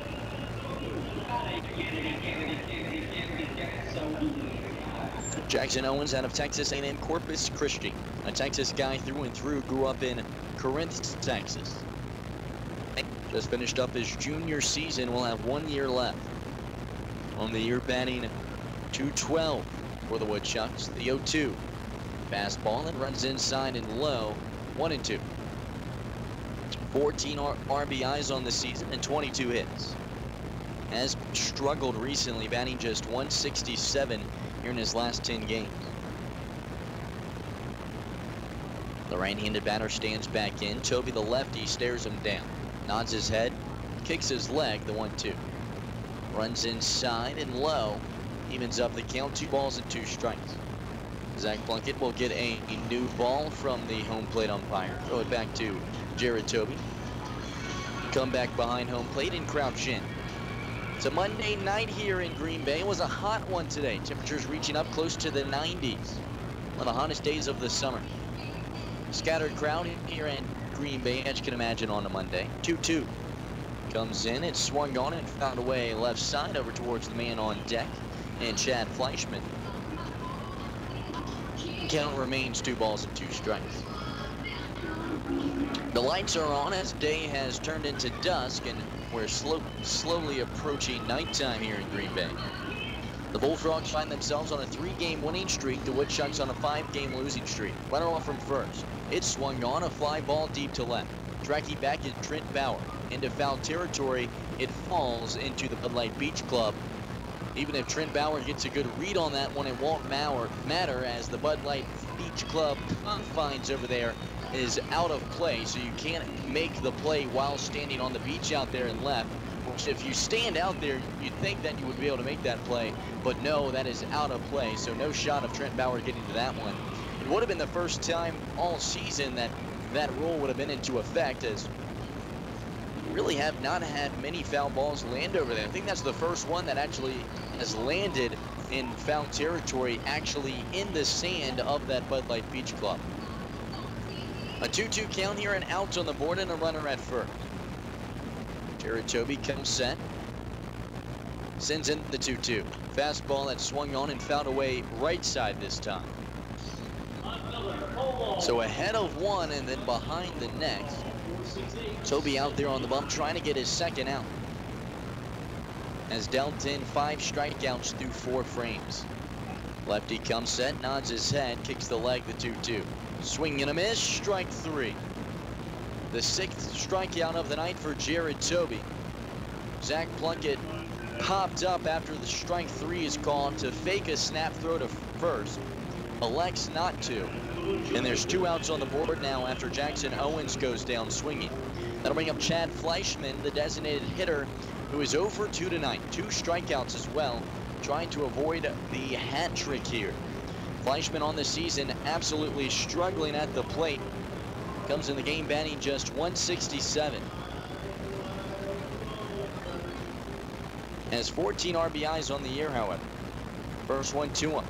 Fastball that comes by for a strike, 0-1. He has done a bit better here in his last 10, batting .216. The Lamar University junior stands in. Jared Toby deals in the 0-1. Another fastball. That one hits the inside corner, and Toby gets ahead in this one. No balls and 2 strikes.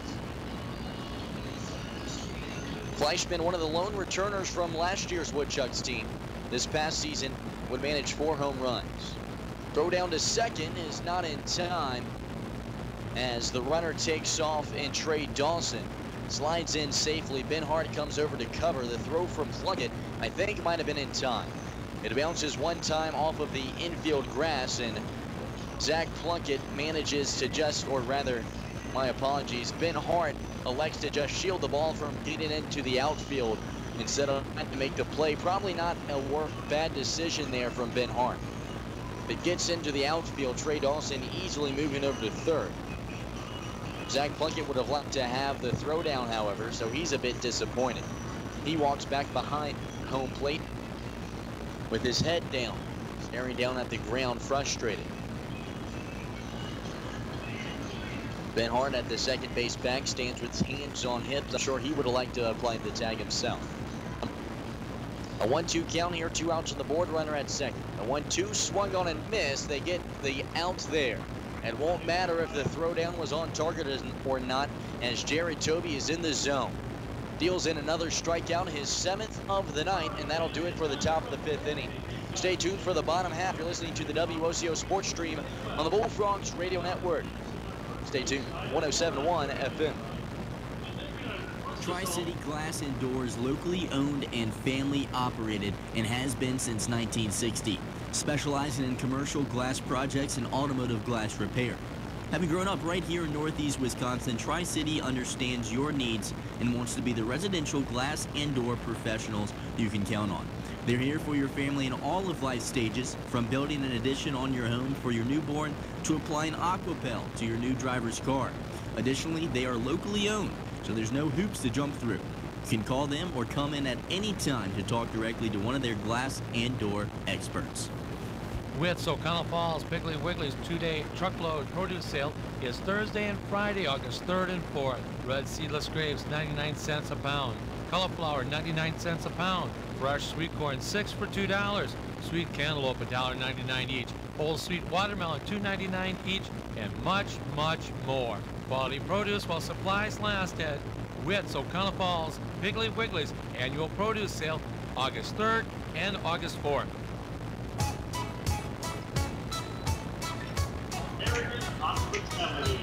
Hello and welcome back to Green Bay, bottom of the 5th inning, about to get underway. We're here at Joe Annie Stadium, where the Bullfrogs trail the Woodchucks 3-4. The Bullfrogs have out-hit the Woodchucks tonight here 11-4. They just can't manage to find themselves across home plate. 3 throwdowns to home plate. 3 times tonight they've been called out at the plate. That could have been 3 runs for the Bullfrogs. Instead, they trail by 1, 4-3. Due up for the Bullfrogs here in the bottom of the 9th inning is Dan Leckie. The right-handed hitter stands in, and Zach Sigelko out there on the mound deals in the first one. It's swung on, a line drive deep in the left field. Tracking back is Stevie Mangrum, and it's off the wall. Rounding first is Leckie. The throw in, not in time. Leckie slides in underneath of the tag, and it's a double for Leckie. A hard hit ball by Dan Leckie. It's hit so hard that it hits the left field wall and bounces all the way back to Mangrum. A huge ricochet, and because of the ricochet, it nearly got him out. He's able to slide in underneath of the tag, and the hot bats continue for the Bullfrogs as Leckie gets in on the hit train. That's his 2nd hit of the night. He stands in at second, and Connor Beniski digs in. 1-2 tonight is Beniski. Managed a single in the first frame. He fouls away the first pitch he sees, which was a changeup from Sigelko. And the count sits at 0-1. Bullfrogs managed to get 2 runs across in the bottom of the 4th inning. One of those from, of course, Nick Parr.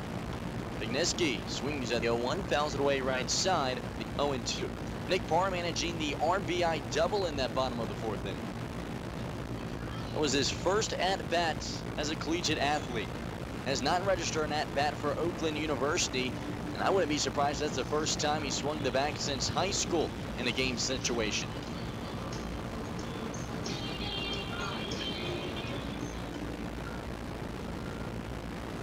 The 0-2.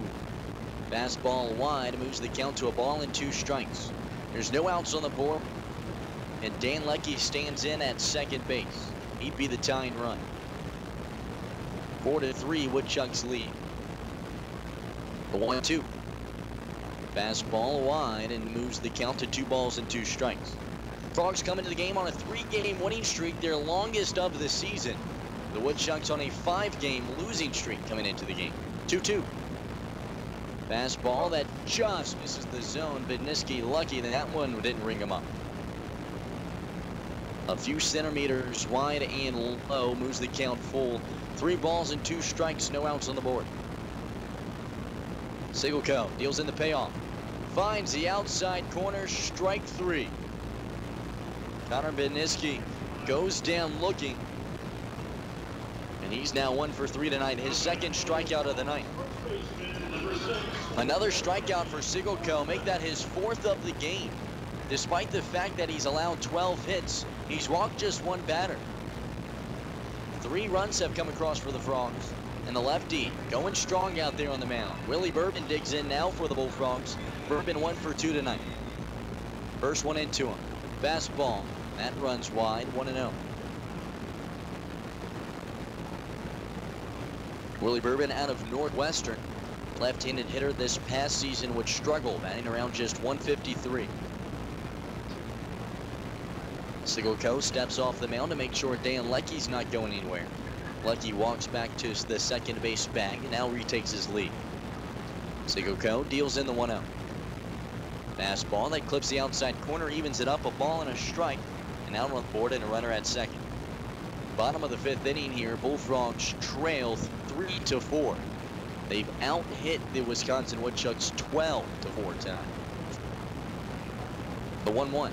Swung on, grounder up the middle of the field. Second baseman Ferry has it, the throw to first in time. A nice play from the second baseman. Puts out number 2 on the board. Charging into the infield to make the play while he's fallen away from the first base bag. Deals in a sidearm toss. Beats the runner by a step or 2. And it puts 2 outs on the board. The tying run moves over to third, however, to the Bullfrogs. Just 90 feet away from tying this thing up as Zach Plunkett digs in. Plunkett 0 for 2 tonight. One of just 2 Bullfrogs not to register a base hit. Zach Sigleco out on the mound, comes set. Kicks the leg, the first pitch. Fastball inside and low, 1-0.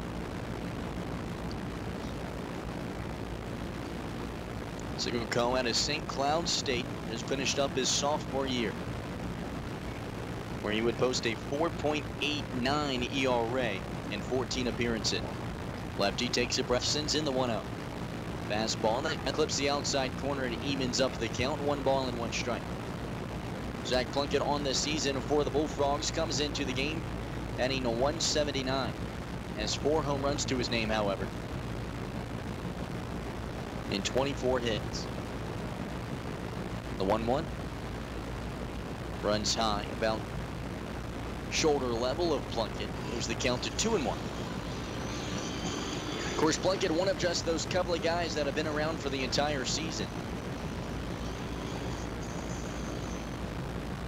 2-1. Swung on. Line drive, middle of the field. Base hit for Plunkett, and his hot hitting continues.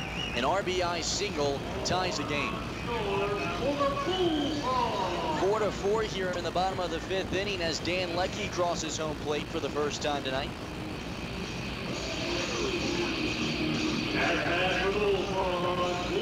And Trent Bauer, the left fielder, will dig in. Bauer having a heck of a game. 2 for 2. Managed to double in the 2nd inning and an infield single his last time up. The left-handed hitter out of Ellsworth digs in. First one to him. Fastball that runs wide and low, 1-0. Zach Plunkett in the pregame interview today talked about how he's been seeing the ball well recently and putting that to test tonight. 1 for 3 now after that single. 1-0. Runs high, 2-0. Said ever since the All-Star break, something's just clicked for him. Of course, sat out this entire last spring, and so he's behind on at-bats. Really needed a Northwoods League season. 2-0. Runs high and inside, 3-0. Bauer gets ahead here. Earlier in the game, the Woodchucks had a right-hander pitcher warming up, but now the pen stays cold.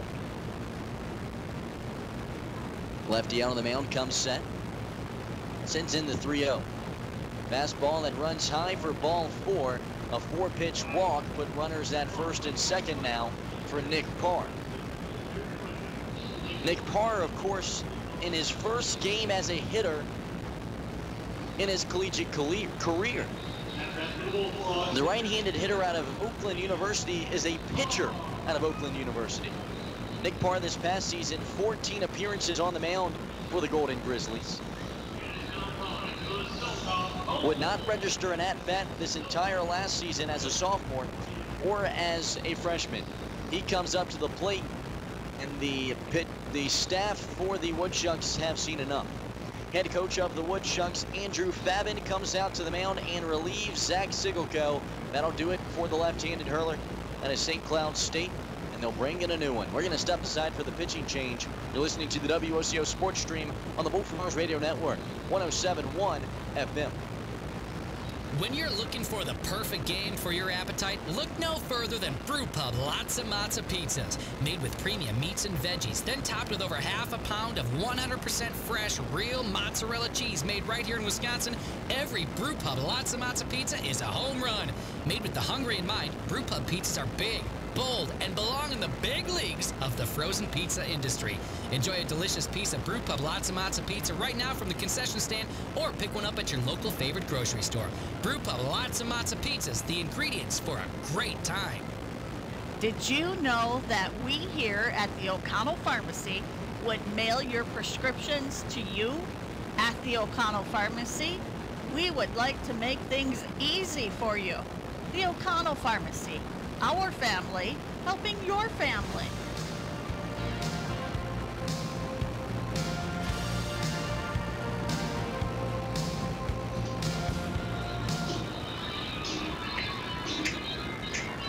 Hello and welcome back to Green Bay here, bottom of the 5th inning. The Bullfrogs have tied it up. An RBI single from Zach Plunkett ties the game.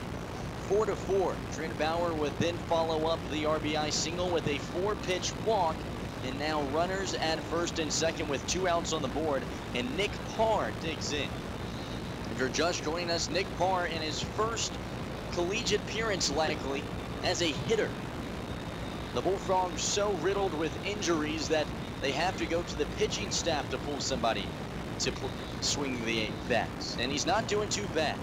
Back in the second inning, would work the walk in his first collegiate plate appearance. And in his first collegiate at-bat, an RBI double out into left center field. A frozen rope that found its way into the gap. A heck of a hit from Nick Parr. He's riding high, 1 for 1 tonight with an RBI. Right-handed hitter out of Oakland. The Powell, Ohio native digs in. New pitcher out on the mound for the Wisconsin Woodchucks is Drew Spaeth, the junior out of UW Stevens Point. He kicks the leg, sends one in. Fastball high and tight, 1-0.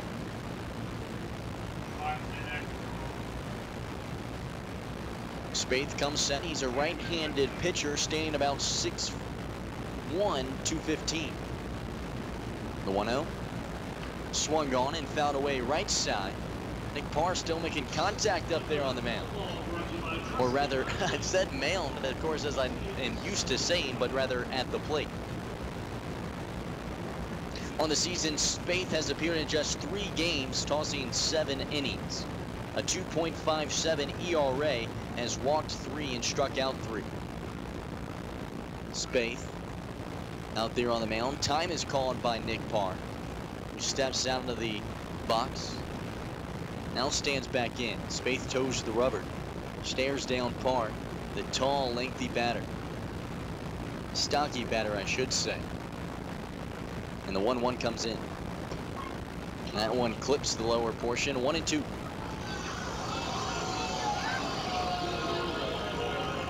I mean, Nick Parr, he's a big guy, 6'4", 202. Sophomore. Was recruited as a pitcher out of high school, but on the Oakland University website, it does say pitcher/infielder, despite the fact that he's never appeared in a game as an infielder or a hitter. He has taped ground balls during BP from time to time, and also takes ground balls off the fungos as well. And I gotta admit, he doesn't look bad whatsoever. Guy's a natural athlete. despite the huge frame. The right-handed hitter stands in, down in the count, a ball and 2 strikes. Runners take their leads at first and second. Spaeth out there on the mound, checks Plunkett at second, sends in the 1-2. Fastball that just misses the zone. Nick Parr lucky he wasn't rung up there. Evens the count 2-2. That one inches high and inches wide. Deuce is wild. 2 balls, 2 strikes, 2 outs, 2 runners on. Drew Spaeth comes set, sends in the 2-2. Fastball in the dirt, full count. Good eye from the righty.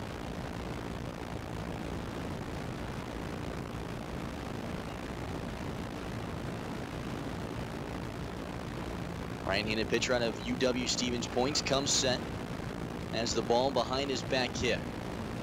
Now comes set from the hip, sends in the payoff. Swung on and fouled away right side. Parr continuing to impress me tonight. Fouls that one away right side. Parr, of course, I mean, this guy's done it all for the Bullfrogs. Last night would get the save, come in during the 9th inning, a day after he got a 4 innings pitched win, when he would come in to pitch 4 innings of relief, all scoreless. Payoff.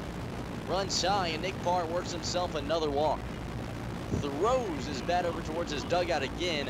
I don't think anyone is going to forget this night, and not because it's going to be legendary, well, because Nick Parr's not going to let you forget. Parr, one of the largest clowns in the dugout, on the pitching staff, on the team for that matter. And you love it for him. The guy's been on a tear.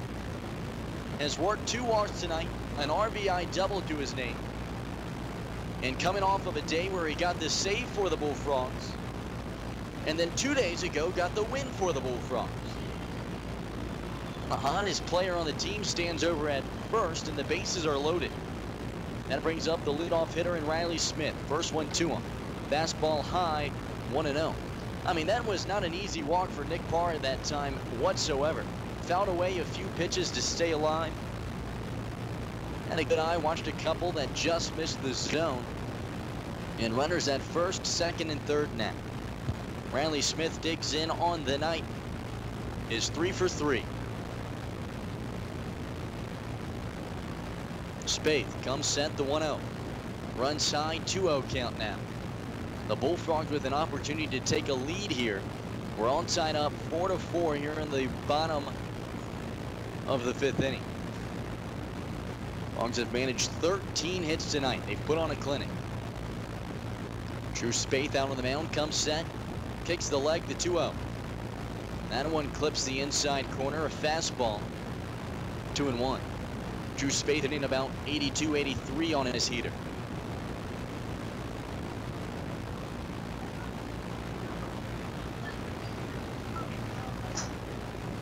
Spaeth sends in the 2-1. Swung on, a blooper into left. That might drop fair, and it does. 1 run scores for the Bullfrogs. Going to send in another. The throw from left field. Not in time. The Frogs take a 6-4 lead here in the bottom of the 6th inning. Trent Bauer slides in underneath the tag of Hunter Coleman, and the Frogs take a lead. A 3-run bottom of the 5th inning. A blooper out into left. Just enough off the bat for Riley Smith. He's had himself a game. 4 for 4 with now 3 RBIs. Runners at first and second, and Ben Hart digs in. The Frogs now with 14 hits, and we're only in the bottom of the 5th. First one into Hart, swung on, a blooper into right center, another base hit. They're going to send in the Plunkett from second. Nick Parr rather from second. He rounds third, comes across to score. Frogs take a 7-4 lead. Runners on the corners and 2 outs, in the Frogs now with a 3-run lead here in the bottom of the 5th inning. Make it a 4-run inning for the Bullfrogs. An RBI single from Ben Hart. He stands at first. Riley Smith stands at third. He had an RBI, 2 RBI singles. And Troy Johnston digs in. First one to him, a fastball wide, 1-0. Dan Leckie stands on deck. He's the guy that started this thing off. would lead off the inning with a double and come around to score.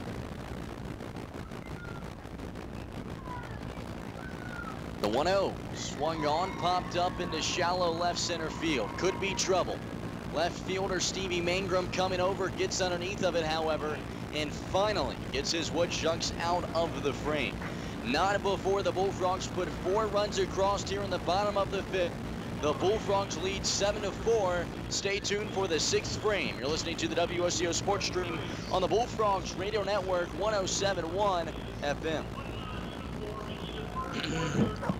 Honey, get the camera. Riley's rolling again. That dog always gets excited up here at the cabin. Riley loves the woods, don't you, Riley? Roll, Riley, roll. You getting this? I'm getting it all. It's fabulous. But we can't upload it until we get home. Right, no data connection up here. Challenge. Coach McCarthy? Mason Crosby. Switch to Cellcom, guys. Our coverage is great, whether you're out here or anywhere coast to coast. Yeah, Riley's fans don't want to wait. Now Riley's really on a roll. At Cellcom, we've got you covered out in the country and all across the country. Cellcom, built for you. Very athletic. I think we can use him on special teams. But not to kick, right? We'll see. This summer at Cellcom, save $100 on a new LG G6, and we'll cover your cost to switch from another carrier. Cellcom, built for you. Activation flex agreement and data subscription required. Device trade-in required. Restrictions apply. Trademarks and names are property of their respective owners. Visit cellcom.com/save for complete details.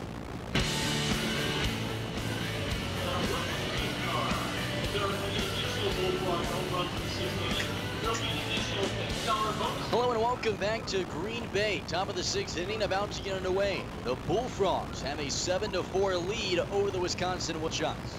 6 unanswered here for the Bullfrogs. They trailed in this game 4-1. But a 2-run bottom of the 4th inning and a 4-run bottom of the 5th.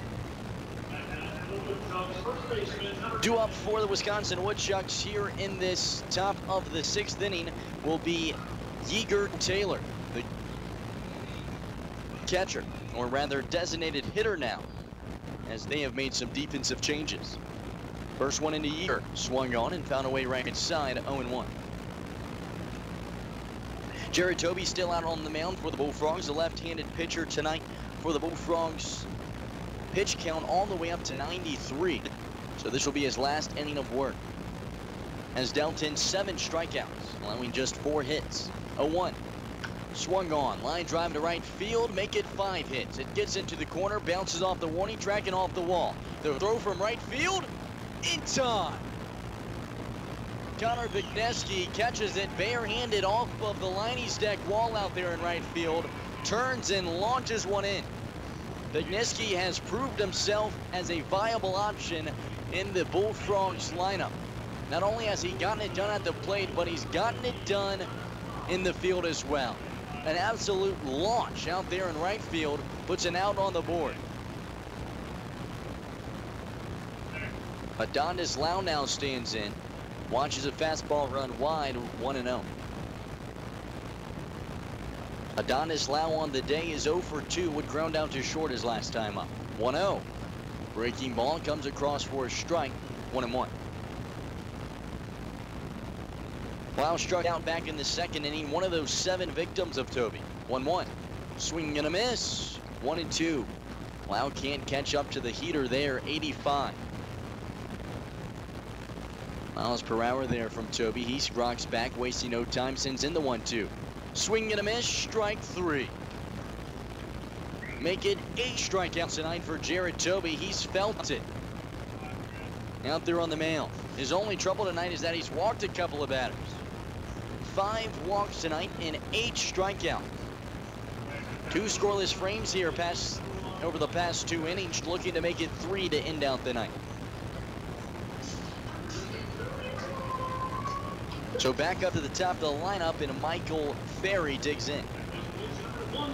First one into him is a fastball that goes by for a ball, 1-0. Toby kicks a leg, the 1-0. Swung on and found away right side.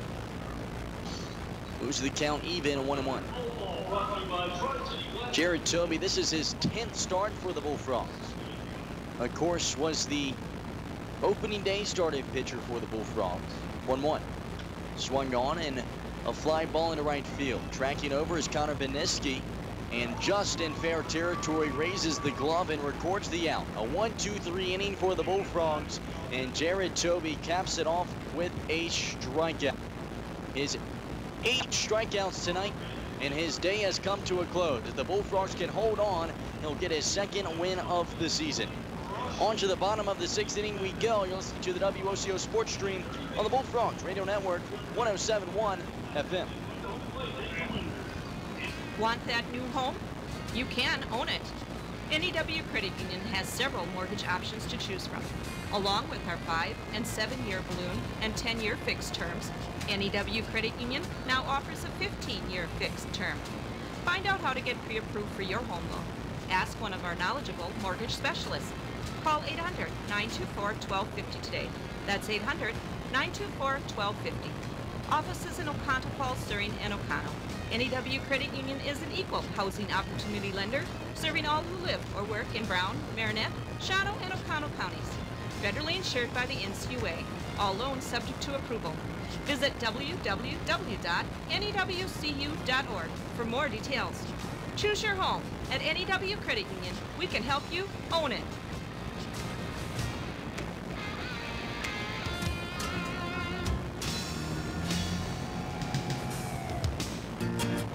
Eglin, maybe?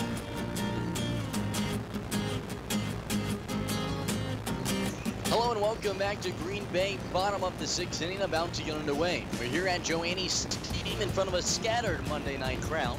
Dusk has turned into night in a game where the Bullfrogs were trailing 4-1 has turned into a 3-run lead for the Bullfrogs. 6 unanswered runs, 2 in the bottom of the 4th inning and 4 in the bottom of the 5th inning. Dan Leckie digs in to lead off this bottom of the 6th inning as he led off the 5th inning with the double. Leckie 2 for 3 tonight with an RBI single, and of course would lead off that 5th with the double, would come around to score in that one as well.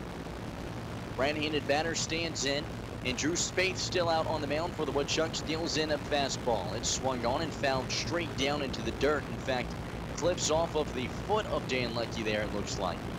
He hobbles out of the batter's box. Okay, he's going to be all right, but readjusts his batting gloves and will stand back in.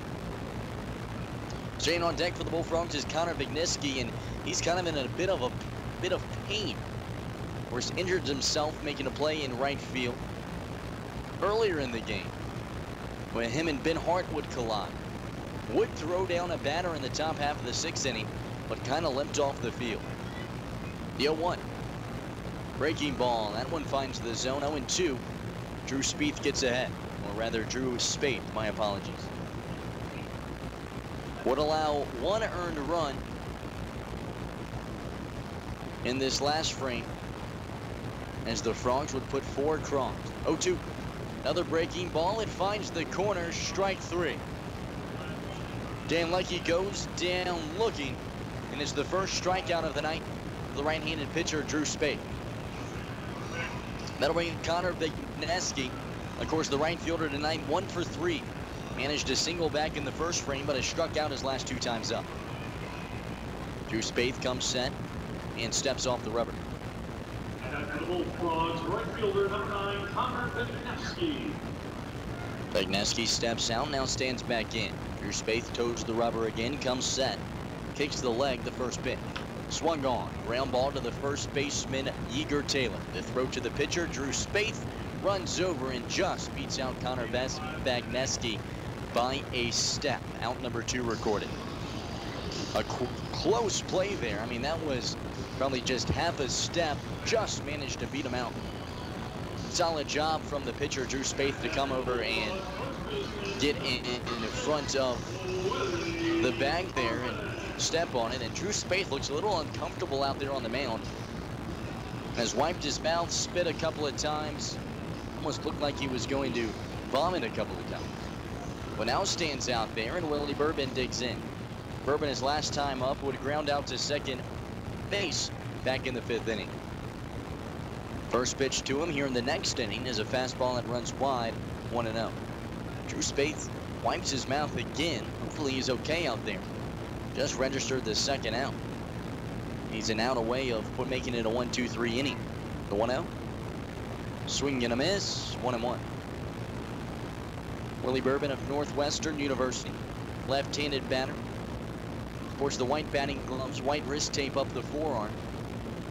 Evo shield on his right arm.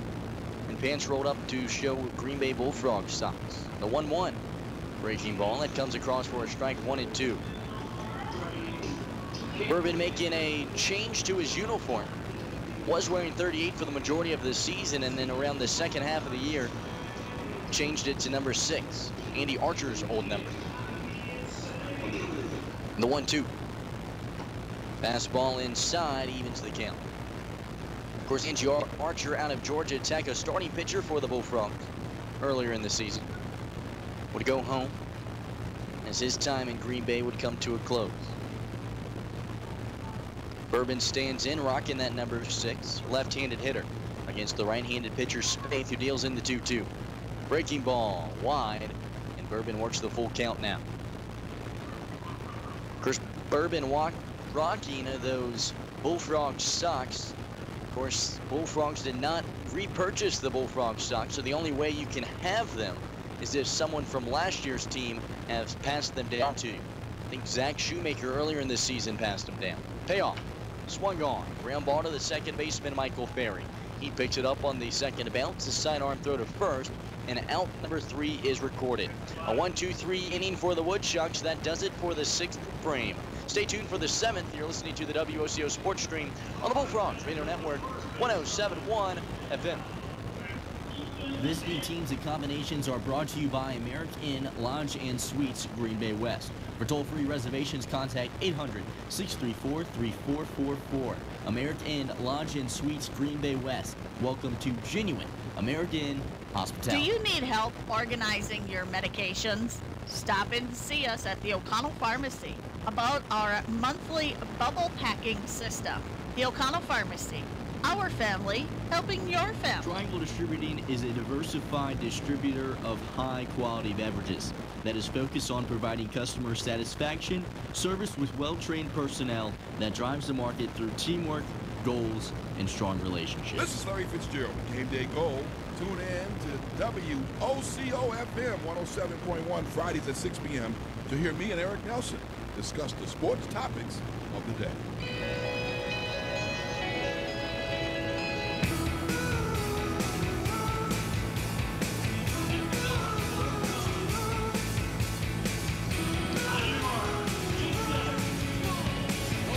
Back to Green Bay, Joanne Stadium.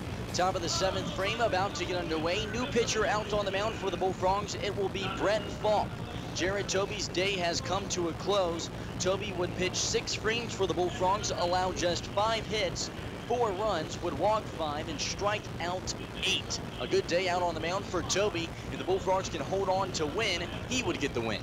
It would be his 2nd win of the season. His 1st win coming all the way back on opening day against this Woodchucks team. Brett Falk on the season for the Bullfrogs has had his struggles on the mound, has dealt in a solid showing from time to time, has a solid strikeout to walk ratio, 29 strikeouts to 18 walks, has an 0-2 record, and in 14 appearances posts a 9.47 ERA. Falk will try to close this game out for the Bullfrogs. Here recently, they've pitched well. And recently, I mean over the past 2 games.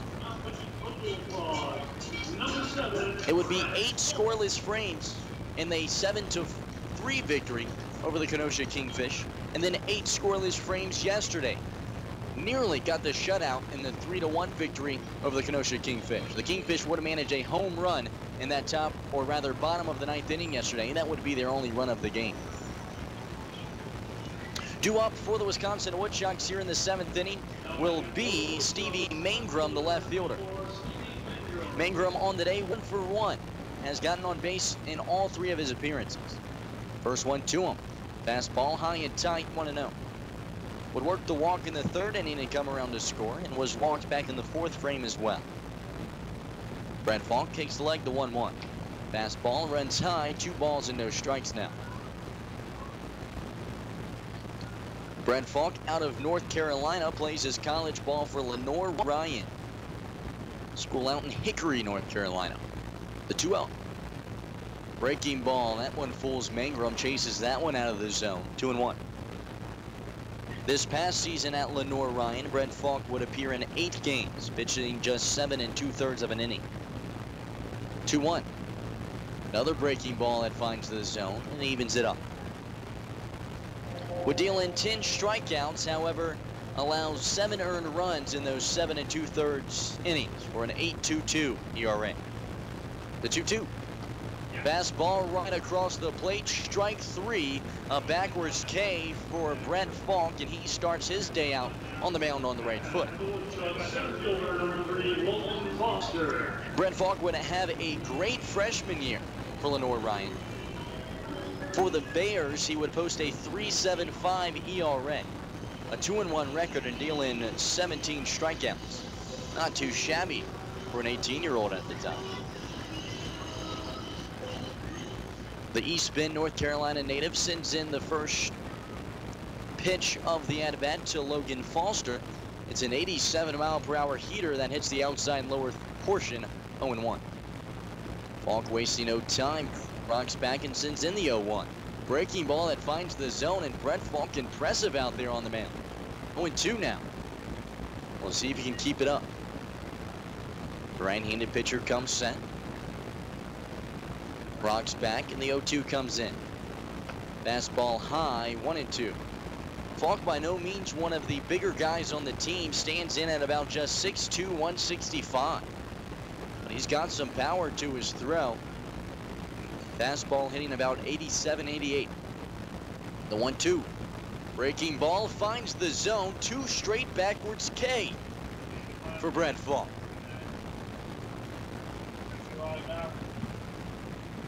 Having a good start. We'll see if he can keep it up. The sophomore out there on the mound with 2 strikeouts to start things up. And on top of that, backwards K. Hunter Coleman now digs in. He's going to be tough to get past. 2 for 3 today. Breaking ball, and he gets ahead. Finds the zone right across Broadway, 0-1. Coleman with 3 RBIs today as well. A double in the first inning, a 2 RBI single in the third. The 0-1 way inside, chin music, look out. 88-mile-per-hour fastball that nearly took the head off of Hunter Coleman. Brent Falk was feeling it out there. That time, however, that one got away from him. Danger pitch, the 1-1. Fastball that runs wide and low, 2-1. A terrifying pitch. Took everyone's breath here in the stadium. That was scary. The 2-1. Fastball runs high and wide, and Brent Falk goes down in the count, 3-1. And Falk frustrated with himself for letting those last couple of pitches get away from him. Reaches down, grabs some dirt, takes off his hat, takes a deep breath, and toes the rubber again. Hunter Coleman, the right-handed hitter, stands back in. The Texas A&M product awaits, and the 3-1 from Falk comes in. Breaking ball finds the zone, full count. Home plate umpire nearly lost how many strikes were on the board. He was ready to ring them up. Has a laugh with Hunter Coleman, and all is well again. Full count, 2 outs on the board, nobody on. Top of the 7th inning, Frogs lead 7-4. Payoff pitch from Falk. Fastball just misses low. Falk thought he had him for out number 3. He wanted a 3-inning, 3 batters faced, or rather 3 batters faced, 3 strikeout inning, I should say. Instead, he walks Hunter Coleman. A fastball that runs inches low. And Trey Dawson, the shortstop, will dig in. He's 1 for 3 tonight. Got a single in the 3rd and got on base because of an error in the 5th frame. Right-handed batter comes set, and Falk nods his head and sends it in. Fastball wide, 1-0. Brent Falk on the season 0-2 as mentioned, in 31 innings pitched, has dealt in 29 strikeouts. Had a good showing his last time out. 1-0. Swung on and fouled straight back. 1-1. Would have pitched 4 innings against the Battle Creek Bombers, allowing just 1 earned run and 2 hits. Would deal in 4 Ks and walk just a batter.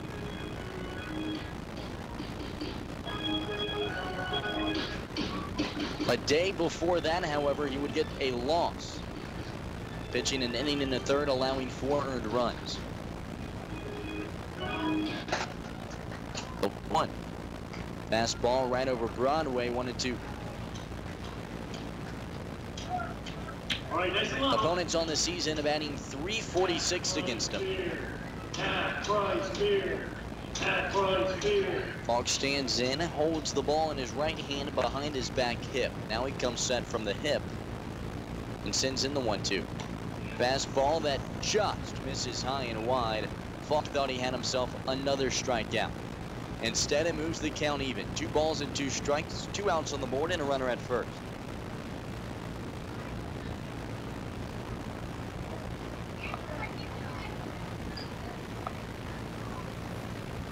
Falk checks the runner at first, nods his head, the 2-2. Breaking ball just inside. That one nearly hitting the zone. Falk is inches away from grabbing his 3rd strikeout of the frame. That being the 3rd time now that he thought he had it. Instead, it moves the count full. 3 balls, 2 strikes, 2 outs. There's a runner at first. Hopefully this doesn't get to Brett Falk's head, as so far he's pitched solidly. Retired the first 2 batters he saw with 2 backwards Ks. Thought that he retired Hunter Coleman with 1. Thought he had Trey Dawson there as well. Count 6. 3 balls, 2 strikes, 2 outs. Runner at first, top of the 7th. Brett Falk comes set, nods his head, payoff. Swing and a miss, strike 3, and Falk is feeling it. 3 strikeout inning for the righty out of Lenore Ryan, and that'll do it for the top of the 7th inning, and the fans love it because it's the beer batter who goes down. You're listening to the WOCO Sports Stream on the Bullfrogs Radio Network, 107.1 FM. Bullfrogs lead 7-4. With O'Connell Falls Piggly Wiggly's 2-day truckload produce sale is Thursday and Friday, August 3rd and 4th. Red seedless grapes, 99 cents a pound. Cauliflower, 99 cents a pound. Fresh sweet corn, 6 for $2. Sweet cantaloupe, $1.99 each. Whole sweet watermelon, $2.99 each, and much, much more. Quality produce while supplies last at Witt's O'Connell Falls Piggly Wiggly's annual produce sale, August 3rd and August 4th. Say the great American dream is starting and owning your own business. A lot of you out there right now probably do stuff on the side. Do you regard it just as hobbies and don't even include it on your taxes? What tax savings opportunities are you missing with all the loopholes that the tax code is chock full of? You need someone to drive the bus, as they say, to success. That's 715-735-0583. Milking every last loophole of the tax code for your benefit.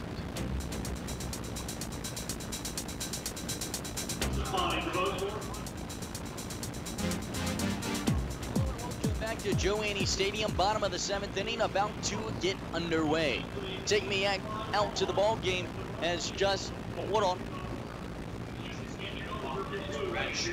Bad Schwinn. Oh, we're good. Welcome back to Green Bay. Brad Schwinn is up on the mound for the Wisconsin Woodchucks now. It will not be Peyton Kaufman. Just got it in from Tim Hackett, the broadcaster for the Wisconsin Woodchucks. That's what that quick delay was. My apologies. As, of course, Tim Hackett, one of the best in the league, comes over and helps us out with that one. So it will be Brad Schwinn out on the mound, and not who originally was 34, and Peyton Kaufman. A couple of those mix-ups of jerseys here today. I guess the Woodchucks forgot to do their laundry. We're in the bottom of the 7th inning. The Bullfrogs have a 7-4 lead. Zach Plunkett is due up for the Bullfrogs. The catcher on the day for the Frogs is 1 for 3 with an RBI.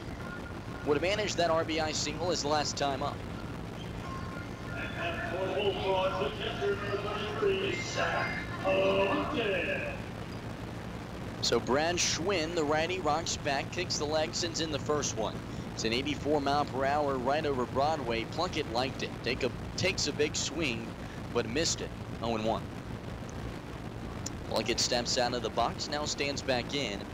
And Brad Schwein winds up and sends in the 0-1. A breaking ball that hits the zone, 0-2.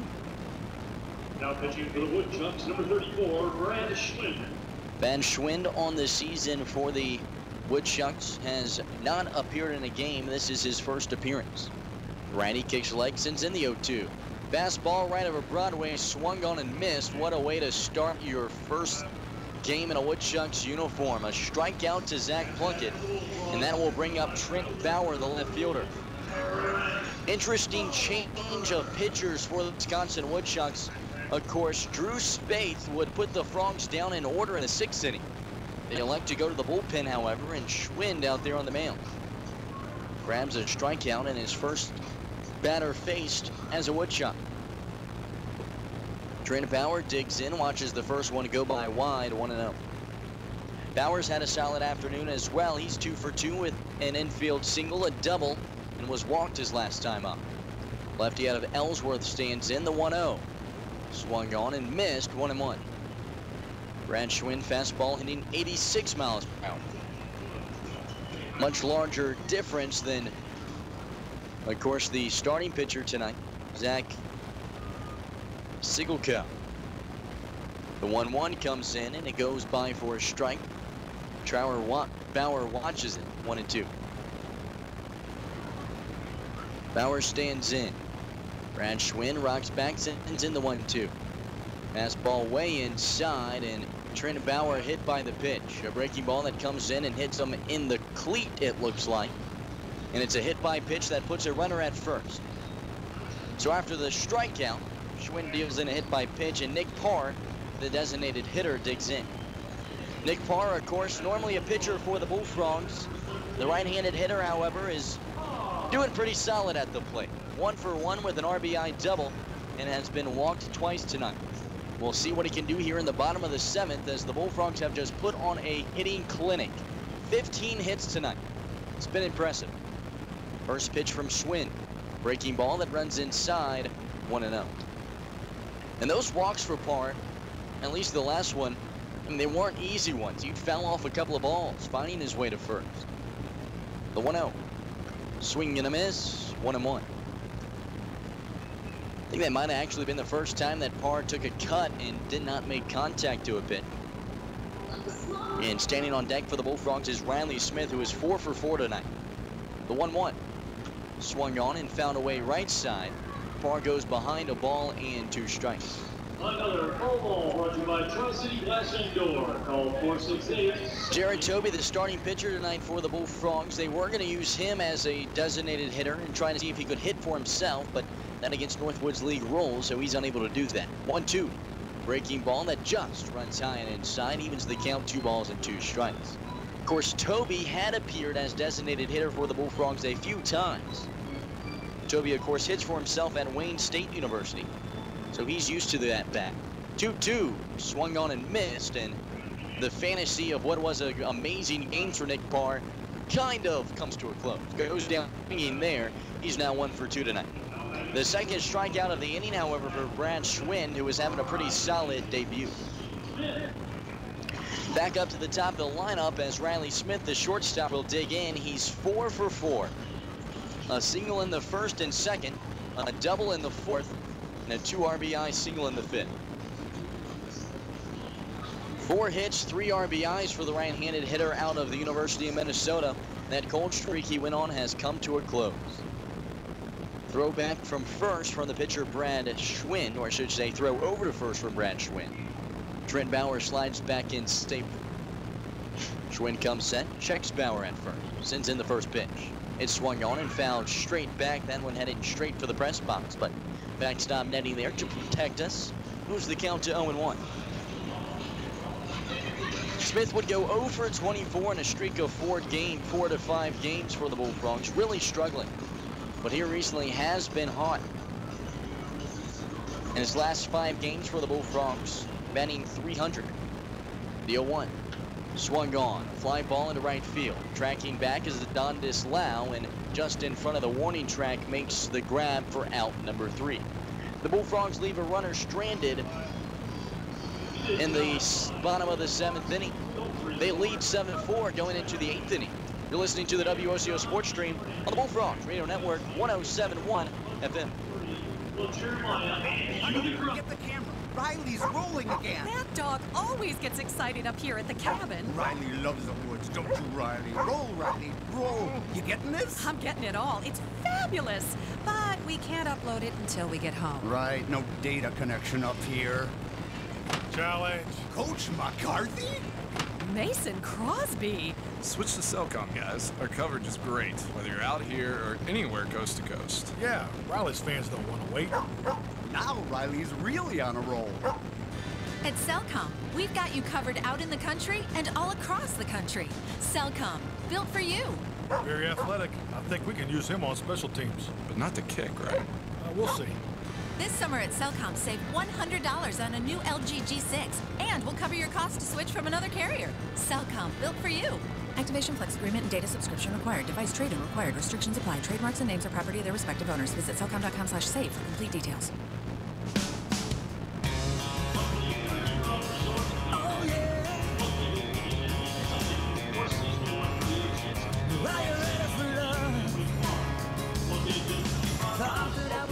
Hello and welcome back to Green Bay here at Joe Annie Stadium. Dusk has turned into night. 9:30 is Central Time here at Green Bay. The flag's out in center field, whipping back and forth. A nice breeze. It was a hot summer day here in Green Bay. Temperatures have cooled down, and it is a beautiful night for baseball. The Bullfrogs have put on a hitting clinic. 15 hits on the night to 5 for the Woodchucks. Not only have they gotten it done at the plate, they've gotten it done on the mound and in the field. Just one error tonight against the Bullfrogs. Due up for the Wisconsin Woodchucks here in the top of the 8th inning will be Jackson Owen. First pitch to him, a fastball, and runs by high, 1-0. Brett Falk out there on the mound for his second inning of work would deal a 3 strikeout inning in the 7th. The 1-0, fastball low, 2-0. As we are here in the top of the 8th inning where the Bullfrogs lead 7-4. The Frogs on a 3-game winning streak coming into the game, the longest of the season. And a 3-game winning streak, well, before it got underway, the Frogs were on an 8-game losing streak. 2-0. Fastball right over Broadway, 2-1. The longest in franchise history, that 8-game losing streak, so an absolute turnaround for the Bullfrogs. 2-1 delivery comes off the hand of Brett Falk. The fast changeup, rather, that hits the outside lower portion and evens the count. And the Bullfrogs, I mean, it just seems like a better move overall. Would hit a walk-off winner against the Kingfish at home last Friday night. 2-2. Swung on and fouled away right side. They would respond with a come-from-behind victory in Kenosha on Saturday, where they would score 7 unanswered. They put 8 scoreless frames up against the Kenosha Kingfish, who took a 3-0 lead in the first and go on to win 7-3. And then yesterday, they won 3-1, posting 8 scoreless in that game as well. 2-2. Swing and a miss, make it 4 strikeouts now for Brett Falk. The guy is dealing up there. 1 away brings up Chad Fleischman, the designated hitter. He's 0 for 3 with the hat trick, 3 strikeouts. At bat for the Woodchucks, number 9. The Bullfrogs, before their 3-1 win yesterday, before the game, first pitch swung on, popped up in the infield. Willie Berman, the first baseman, running in on the infield grass, gets underneath of it and records out number 2. 2 up, 2 down. Before the win yesterday, Anthony Eglin, of course, right-handed pitcher for the Bullfrogs out of Trinity College, put the pitching staff through yoga. They all took their shirts out, took their shirts off, put it down on the right field grass. Of course, Bullfrogs did not take BP, I should mention. And Anthony Eglin got in front of the entire staff, and every single member on the Bullfrogs team, besides 1 or 2, participated in some pregame yoga. And well, whatever it did, it seems to be working. First pitch into the new batter, and Yeager Taylor comes in, a breaking ball, and is swung on and missed, 0-1.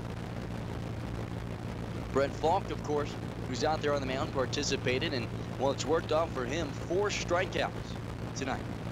The 0-1. Swing and a miss. Another change up there from Brett Falk, and count moves to 0-2. Brett Falk has 4 strikeouts in an inning and 2/3 pitched. He rocks back and sends in the 0-2. Fastball finds the zone, ring him up. Make it 5 strikeouts now for Brett Falk. Into the bottom of the 8th inning we go. The Bullfrogs lead 7-4. You're listening to the WOCO Sports Stream on the Bullfrogs Radio Network, 107.1 FM. With O'Connell Falls Piggly Wiggly's 2-day truckload produce sale is Thursday and Friday, August 3rd and 4th. Red seedless grapes, 99 cents a pound. Cauliflower, 99 cents a pound. Fresh sweet corn, 6 for $2. Sweet cantaloupe, $1.99 each. Whole sweet watermelon, $2.99 each, and much, much more. Quality produce while supplies last at Witt's O'Connell Falls Piggly Wiggly's annual produce sale, August 3rd and August 4th. Do you feel like you're paying too much for your medication? Stop in at O'Connell Pharmacy and see our pharmacist, Ron or Poom, about our cost minimization program. We can save you some money. The O'Connell Pharmacy, our family helping your family.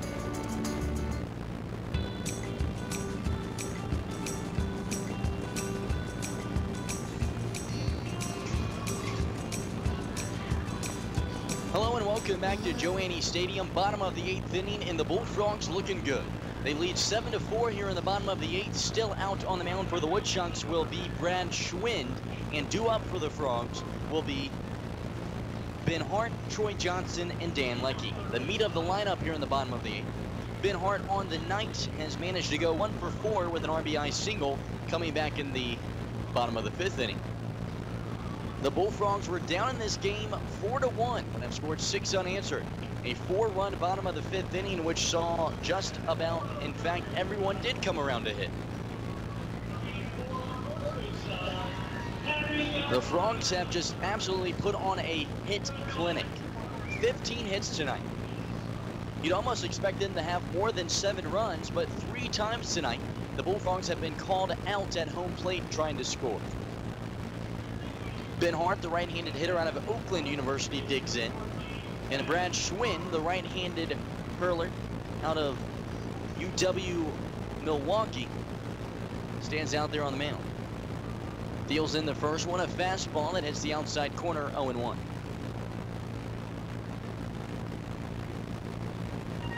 Schwind comes set, the righty rocks back, sends in the 0-1. Breaking ball, that one right over Broadway. Hart watches it into the glove of Coleman, 0-2. Or my apologies, not out of UW Milwaukee, but out of Loris College. The junior from Hoffman Estates, Illinois. 0-2 pitch, swung on, a fly ball into right field. Adondes Lau underneath of it and makes the grab for out number 1. Ben Hart will likely end his day 1 for 5 tonight. After the fly out to right field, Troy Johnston, the center fielder, will dig in. Johnston on the night, 2 for 4. Flew out to left field his last time up, but he got singles in the 1st and 3rd innings. Troy Johnson nearly came around for the Bullfrogs. He would be called out at home plate, first of 3 to do that. First one into him. It swung on, a line drive to left center field, a base hit, the 3rd of the game for Johnston, and now make it 16 hits on the night. An absolute unreal offensive day for the Bullfrogs. That'll bring up Dan Leckie, who, you know, he's a guy that's had a solid night as well. He's 2 for 4. Leckie's managed an RBI on the night as well, and also with a run scored. Leckie, the right-handed batter out of Lafayette College, digs in. Brad Schwind out there on the mound, comes set, throws back to first. Troy Johnston slides back in safely. Dan Leckie on the season for the Bullfrogs comes into the game supporting a batting average of .250. A newcomer, he's got a hot bat. First one into him. Fastball that hits the inside corner, 0-1.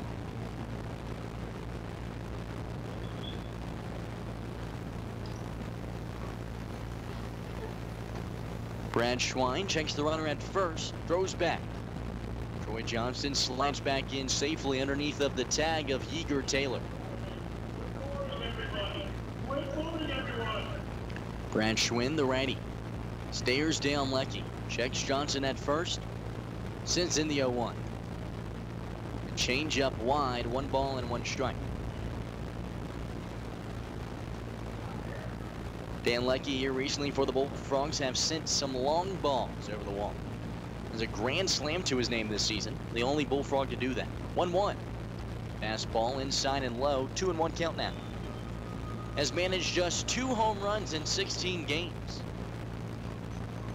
Has 11 RBIs on the year. Finds himself in the cleanup spot today and faring well. 2 for 4 as mentioned with an RBI. The 2-1. Breaking ball. That one runs high. 3 balls and a strike now. 1 out on the board and a runner at first in Troy Johnston. Standing on deck for the Bullfrogs is Connor Beniski, who's 1 for 4 tonight. Johnston takes the lead from first. The 3-1. Swung on. A fly ball deep into left center field. Tracking back to the center fielder Foster. That ball is gone. A 2-run shot for Dan Lecky. His 3rd home run of the season, and the Bullfrogs take a 9-4 lead.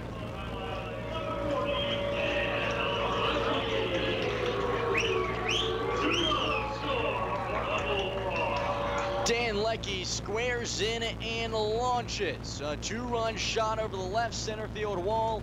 Logan Foster can't do anything but watch it travel over the American inside, and the Frogs extend their lead 9-4. They are hot.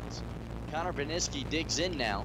He swings at the first one, a slicing grounder to the third baseman Owens. He has it. The throw to first in time and on target for out number 2 silences the crowd a bit, but they still have something to cheer about as the Bullfrogs lead 9-4. 17 hits tonight, the most all season. Due up for the Bullfrogs now is Willie Bourbon. Bourbon on the night for the Bullfrogs, 1 for 4.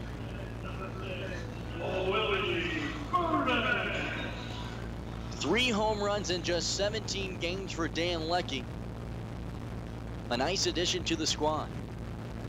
First one into Bourbon. Swung on, a slow grounder to Michael Ferry at second. Kind of bobbles with it. Recollects himself. Throws it to first, and out number 3 is recorded.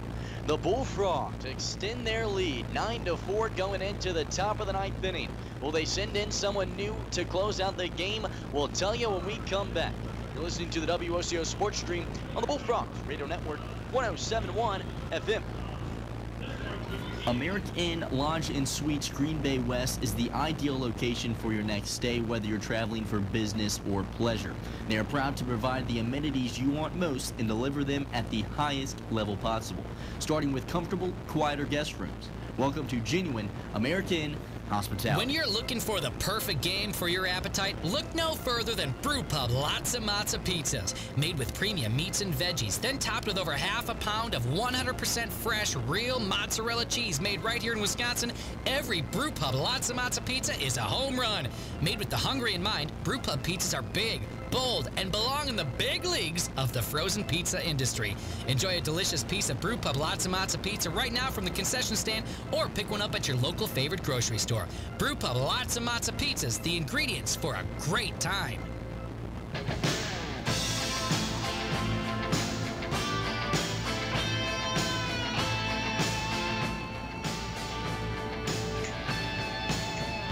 Hello and welcome back to Green Bay. Top of the 9th inning, the Bullfrogs lead by 5, 9-4.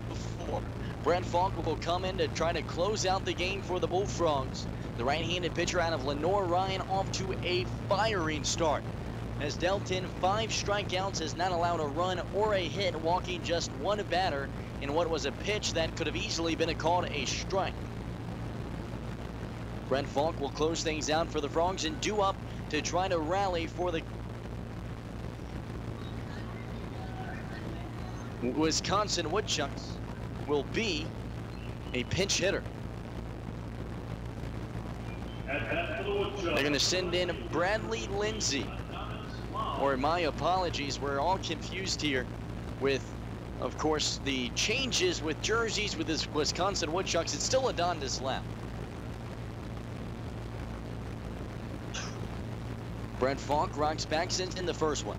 It's a fastball that runs high and wide, 1-0. There's a couple of different jerseys with some, or rather different players with some different jerseys on. There's been some defensive changes. It's been hard to keep track of the Woodchucks team. Brett Falk rocks back, sends in the 1-0. Fast breaking ball wide, rather. 2-0. The Bullfrogs tonight have managed themselves 17 hits, the most of any game this season. And on top of that, they have a catcher in left field, a pitcher as the designated hitter, a limping right fielder as well. But yet have gotten it done. Lead 9-4 here in the top of the ninth. 2-0. Swing and a miss, 2-1. The Bullfrogs take a 9-4 lead in the bottom half of the 8th inning off the bat of Dan Leckie. He would launch a 2-run shot of the left center field wall. 2-1. Fastball that just misses wide and low. Count moves to 3 balls and a strike. No outs on the board here in the top of the ninth. The 3-1. Fastball right over Broadway, full count. Brett Falk is just in the zone out there on the mound for the Bullfrogs.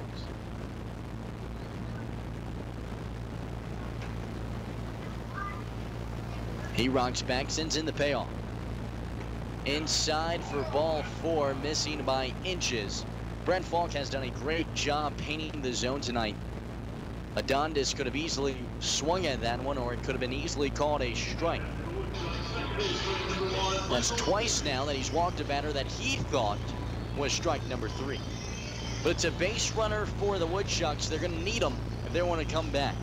It'd be one heck of a comeback. The Bullfrogs lead by 5 runs, 9-4. Brett Falk checks the runner at first, and Adondes Lau and Michael Ferry, the second baseman, digs in. Fastball right over Broadway, 0-1. It's going to be the meat of the lineup that Brett Falk's going to have to get past. Michael Ferry, Stevie Mangrum, and Logan Foster on deck and in the hole. Michael Ferry stands in. The second baseman, right-handed batter, awaits.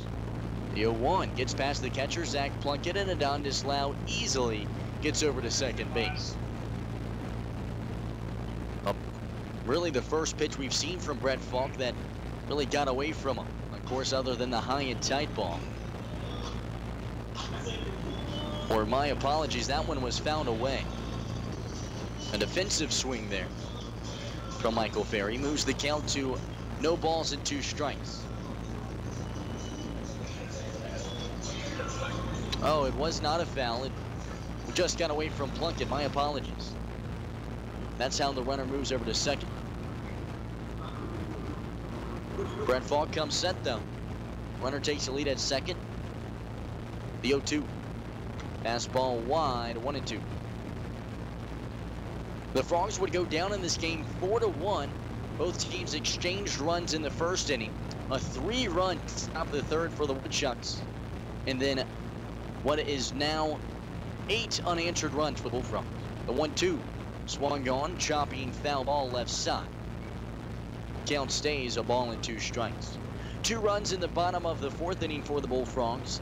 A 4-run bottom of the 5th inning would bring all the momentum their way. Every batter would come up to take a swing for the Bullfrogs in that inning. And then 2 runs in this past bottom of the 8th. The 1-2. Fastball wide and low. Moves the count even. 2 balls and 2 strikes. No outs on the board and a runner at second. Woodchucks trying to mount a comeback. They're on a 5-game skid. We're swept in a 3-game series against the Rockford Rivets, which included a doubleheader. And then we're swept in a home-and-home series against the Dock Spiders. 2-2. Swung on. Line drive foul right side. Look out, cameraman. Eugene Winkle over there on the first base camera has to dodge out of that one. That might have been the most dangerous play for our cameraman all season. The count stays at 2 balls and 2 strikes, however. Falk comes set, checks the runner at second, sends it in. Swing and a miss, strike 3. Brett Falk feeling it out on the mound for the Bullfrogs. Make that now 6 strikeouts on the night. So that brings up Stevie Mangrum, the left fielder. Stevie Mangrum on the night for the Wisconsin Woodchucks, 1 for 2 with 2 walks. Would lead off his day with a double in the first inning. Would be walked in the third and in the fourth, and then struck out his last time up. First one to him. Swung on. Line drive left center field. Base hit. Adontis Lau's going to be held up. No, he's not. He bobbles with the ball out there in center field. The throw from center field not in time. Runner gets to second safely, and Adontis Lau comes across to score. Now the Woodchucks within 4. They were going to hold up the runner at first, and they were going to have runners on the corners with an out on the board. However, Troy Johnston out there in center, when he reaches back to launch a throw in, it falls out of his hand. It lays on the ground. He has to pick it back up, recock back, and send it back in. It's enough time for Adontis Lau to come across to score. And with 1 out on the board, Stevie Mangrum stands in scoring position, and things get a little thick for the Bullfrogs.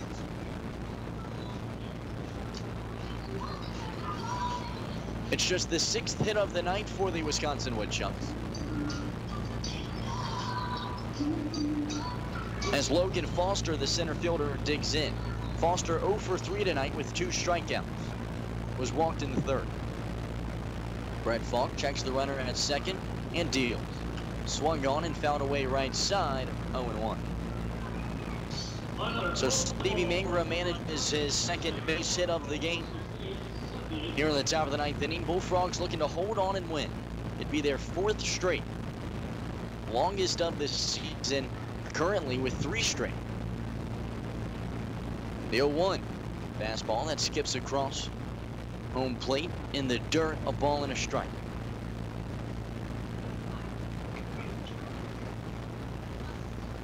The Bullfrogs on the season 1-3 against the Wisconsin Woodchucks. Would split the series against the Woodchucks back to start the season on May 30th and May 31st. 1-1. Swung on. Slicing blooper right side. Stays fair. Base hit. Rounding third is Stevie Mangrum. He's going to come across to score. A double for Logan Foster, who rounded first and got to second, sliding in. Connor Bigniski taking his time out there in right field.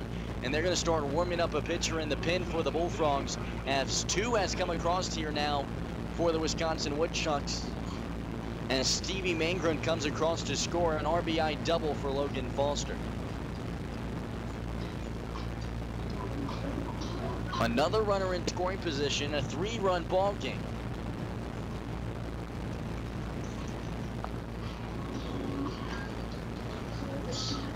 Hunter Coleman digs in. The catcher has had a good game. 2 for 3 tonight with 3 RBIs. Swings at the first one, fouls it away left side over towards our other cameraman. That's Chris over there. He dodges that one, picks up the ball, throws it to the coach. Cameraman getting the job done out there. Dodging balls, tossing balls in. It's all right tonight. 0-1. Brett Falk comes set, deals it in. Swung on, fly ball to center. Troy Johnson underneath of it. Raising the ball, gets the makes the grab for out number 2. Trey Dawson, the shortstop, now digs in. The Bullfrogs an out away from grabbing their 7th win of the second half.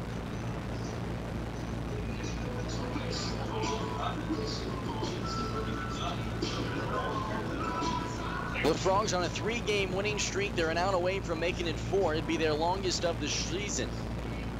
Coming off of a franchise longest 8-game losing streak. And now a season long 3-game. Looking to make it 4. Brett Falk comes set. And Trey Dawson digs in. First one to him of change up low, 1-0.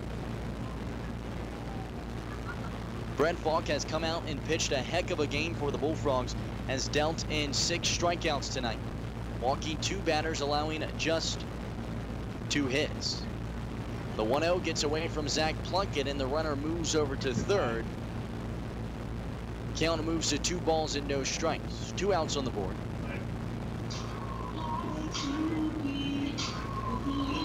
If the Wisconsin Woodchucks can manage a base runner, it would put the tying run to the plate.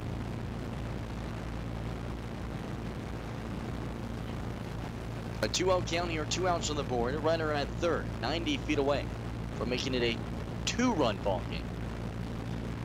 Darren Kelly starts to warm up in the pen for the Bullfrogs. 2-0.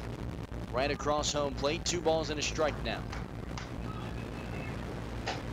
Trey Dawson on the night is 1 for 4. Struck out his last time up. One of the 6 victims of Falk.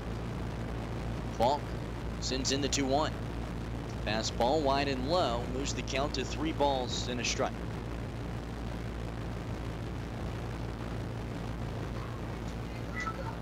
Brad Falk takes a deep breath and comes set. Trey Dawson awaits.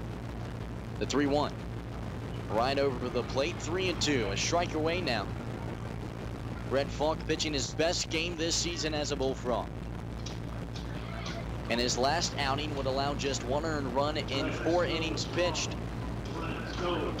And this one he's dealt 6 Ks. Payoff. Swung on. Fly ball to center. Troy Johnson raises the glove. Out number 3 is recorded. And the Bullfrogs win. 9-6 victory for the Bullfrogs. Make it 4 straight. The longest of the season. And it's a hitting clinic for the Bullfrogs that get it done. 17 hits to 7 for the Wisconsin Woodchucks. It's the 2nd time this season the Bullfrogs have managed to beat the Wisconsin Woodchucks, and it's the 2nd time this season that Jared Toby will get the win against the Woodchucks. The Bullfrogs will be back here tomorrow to take on the Wisconsin Woodchucks for a 7:05 showdown. You can tune in to the pregame show on the WOCO Sports Stream 107 FM at 6:55 to catch the show. To all those on the Northwoods League web pass, thanks for tuning in tonight. It has been a pleasure, as always, calling Green Bay Bullfrogs baseball. And the Frogs win 9-6. Stay tuned for the postgame show. For those of you listening on the radio, you're listening to the WOCO Sports Stream on the Bullfrogs Radio Network. Frogs win 9-7. Distributing is a diversified distributor of high-quality beverages that is focused on providing customer satisfaction, service with well-trained personnel that drives the market through teamwork, goals, and strong relationships. Combine the flavors of Italy with the heart of the Irish, add some Chicago flair, and you've got Gallagher's Pizza. For the best Chicago-style pizza north of the Illinois border, Gallagher's Pizza is your destination. Call now for delivery or pickup in Green Bay and De Pere. Gallagher's Pizza, home of the best lunch buffet in town. At 24/7 well and pump service, we mean just that. Water will be available 24 hours a day, 7 days a week. Call 920-848-2407 or 920-604-2407, and a licensed professional will come out to your site. Whether it is a water system installation, repair, well inspection, or install underground water lines, they'll be there. Call 920-848-2407 or 920-604-2407. We're in the Oconto Falls area Yellow Pages. 24/7 well and pump service. Fireside Road, Oconto Falls.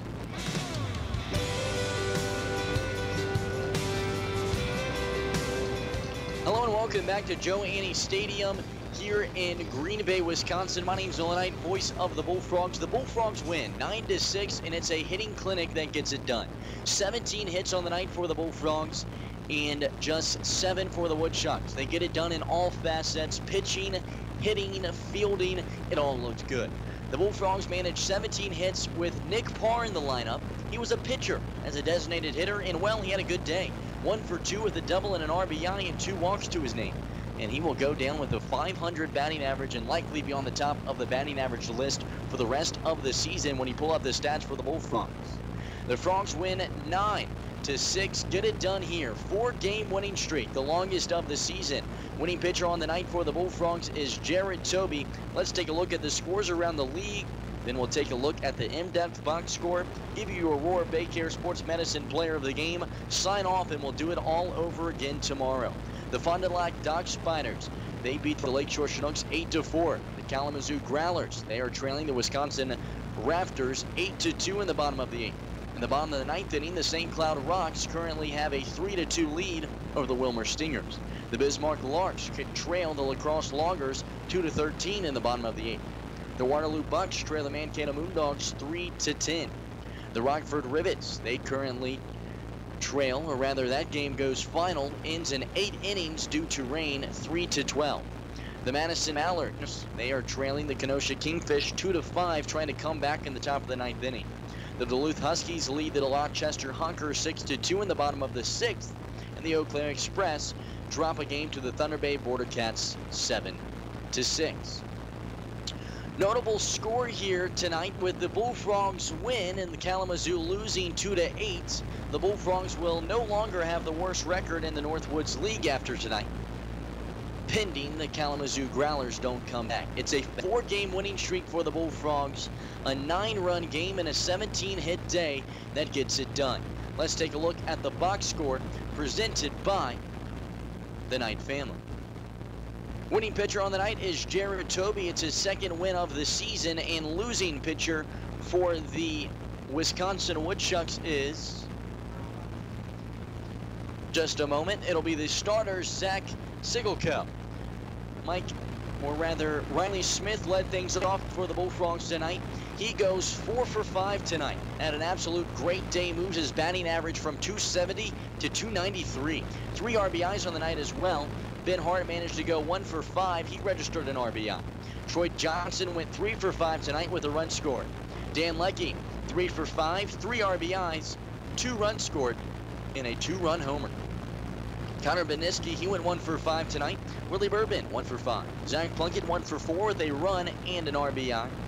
Trent Bauer, he went 2 for 2 tonight. Had a good day. 2 runs scored and a walk. Nick Parr, in his debut as a hitter, he went 1 for 2 with 2 runs scored, a double, an RBI, and 2 walks. Had a great day. Jared Toby, starting pitcher tonight, got the win. He managed to throw 8 strikeouts tonight. Did struggle at times, allowing 4 earned runs, 5 hits, and 5 walks. Brett Falk comes in and pitches some great innings in relief, dealing in 3 innings out there on the mound, dealing in 6 strikeouts, the most in any game this season. Allowed 2 earned runs and walked 2 as well. Notably, both of those walks easily could have been strikeout number 6, or rather strikeout number 7 and strikeout number 8. Your Aurora Baycare Sports Medicine player of the game, it's gotta be Dan Leckie. He would go 3 for 5 tonight with 3 RBIs and a home run to go along with 2 runs as well. And you gotta give a tip of a hat to Jared Toby and Brett Falk, who get it done out on the mound. The Frogs are finding their form. They win 4 in a row now, and they are hot. You're listening to, or rather, it's always calling. I can't manage to get the words out of my mouth here. So worked up about the win. It's always a pleasure calling Green Bay Bullfrogs baseball. Thank you to all of you who have tuned in across the country, online and on the radio. My name's Nolan Knight. Stay tuned until next time. We'll be back here at 6:55 for the pregame show for Game 2 of this 4-game series against the Wisconsin Woodchucks. Thanks to Larry back in the studio for sticking around and tuning in tonight, and thanks to all of you for letting me do my job. You're listening to the WOCO Sports Stream on the Bullfrogs Radio Network. Bullfrogs win 9-6.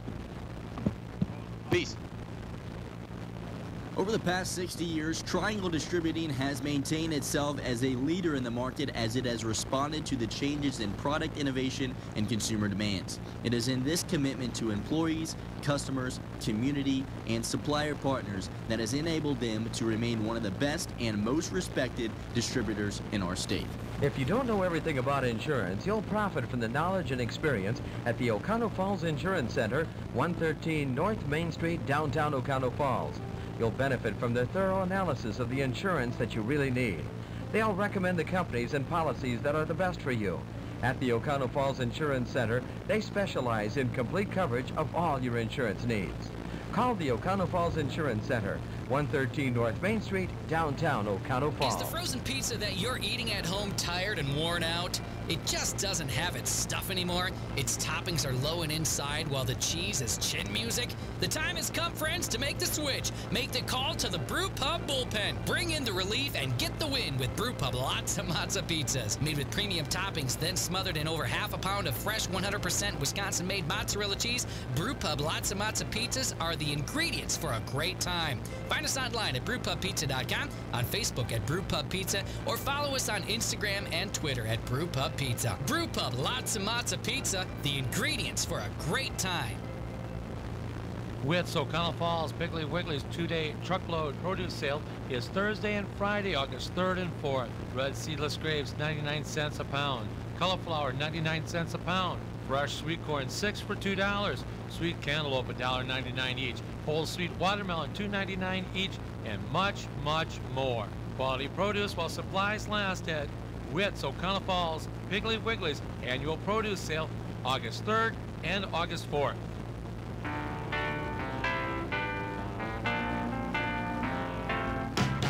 Jeremiah was a bullfrog, was a good friend of mine. That has been Green Bay Bullfrog Baseball on WOCO Stereo FM.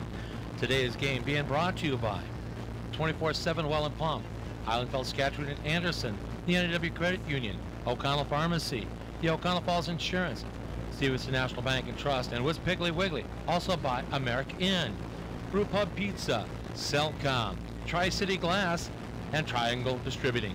Stay tuned for more Green Bay Bullfrog Baseball on 107.1 WOCO Stereo FM. Have a great day.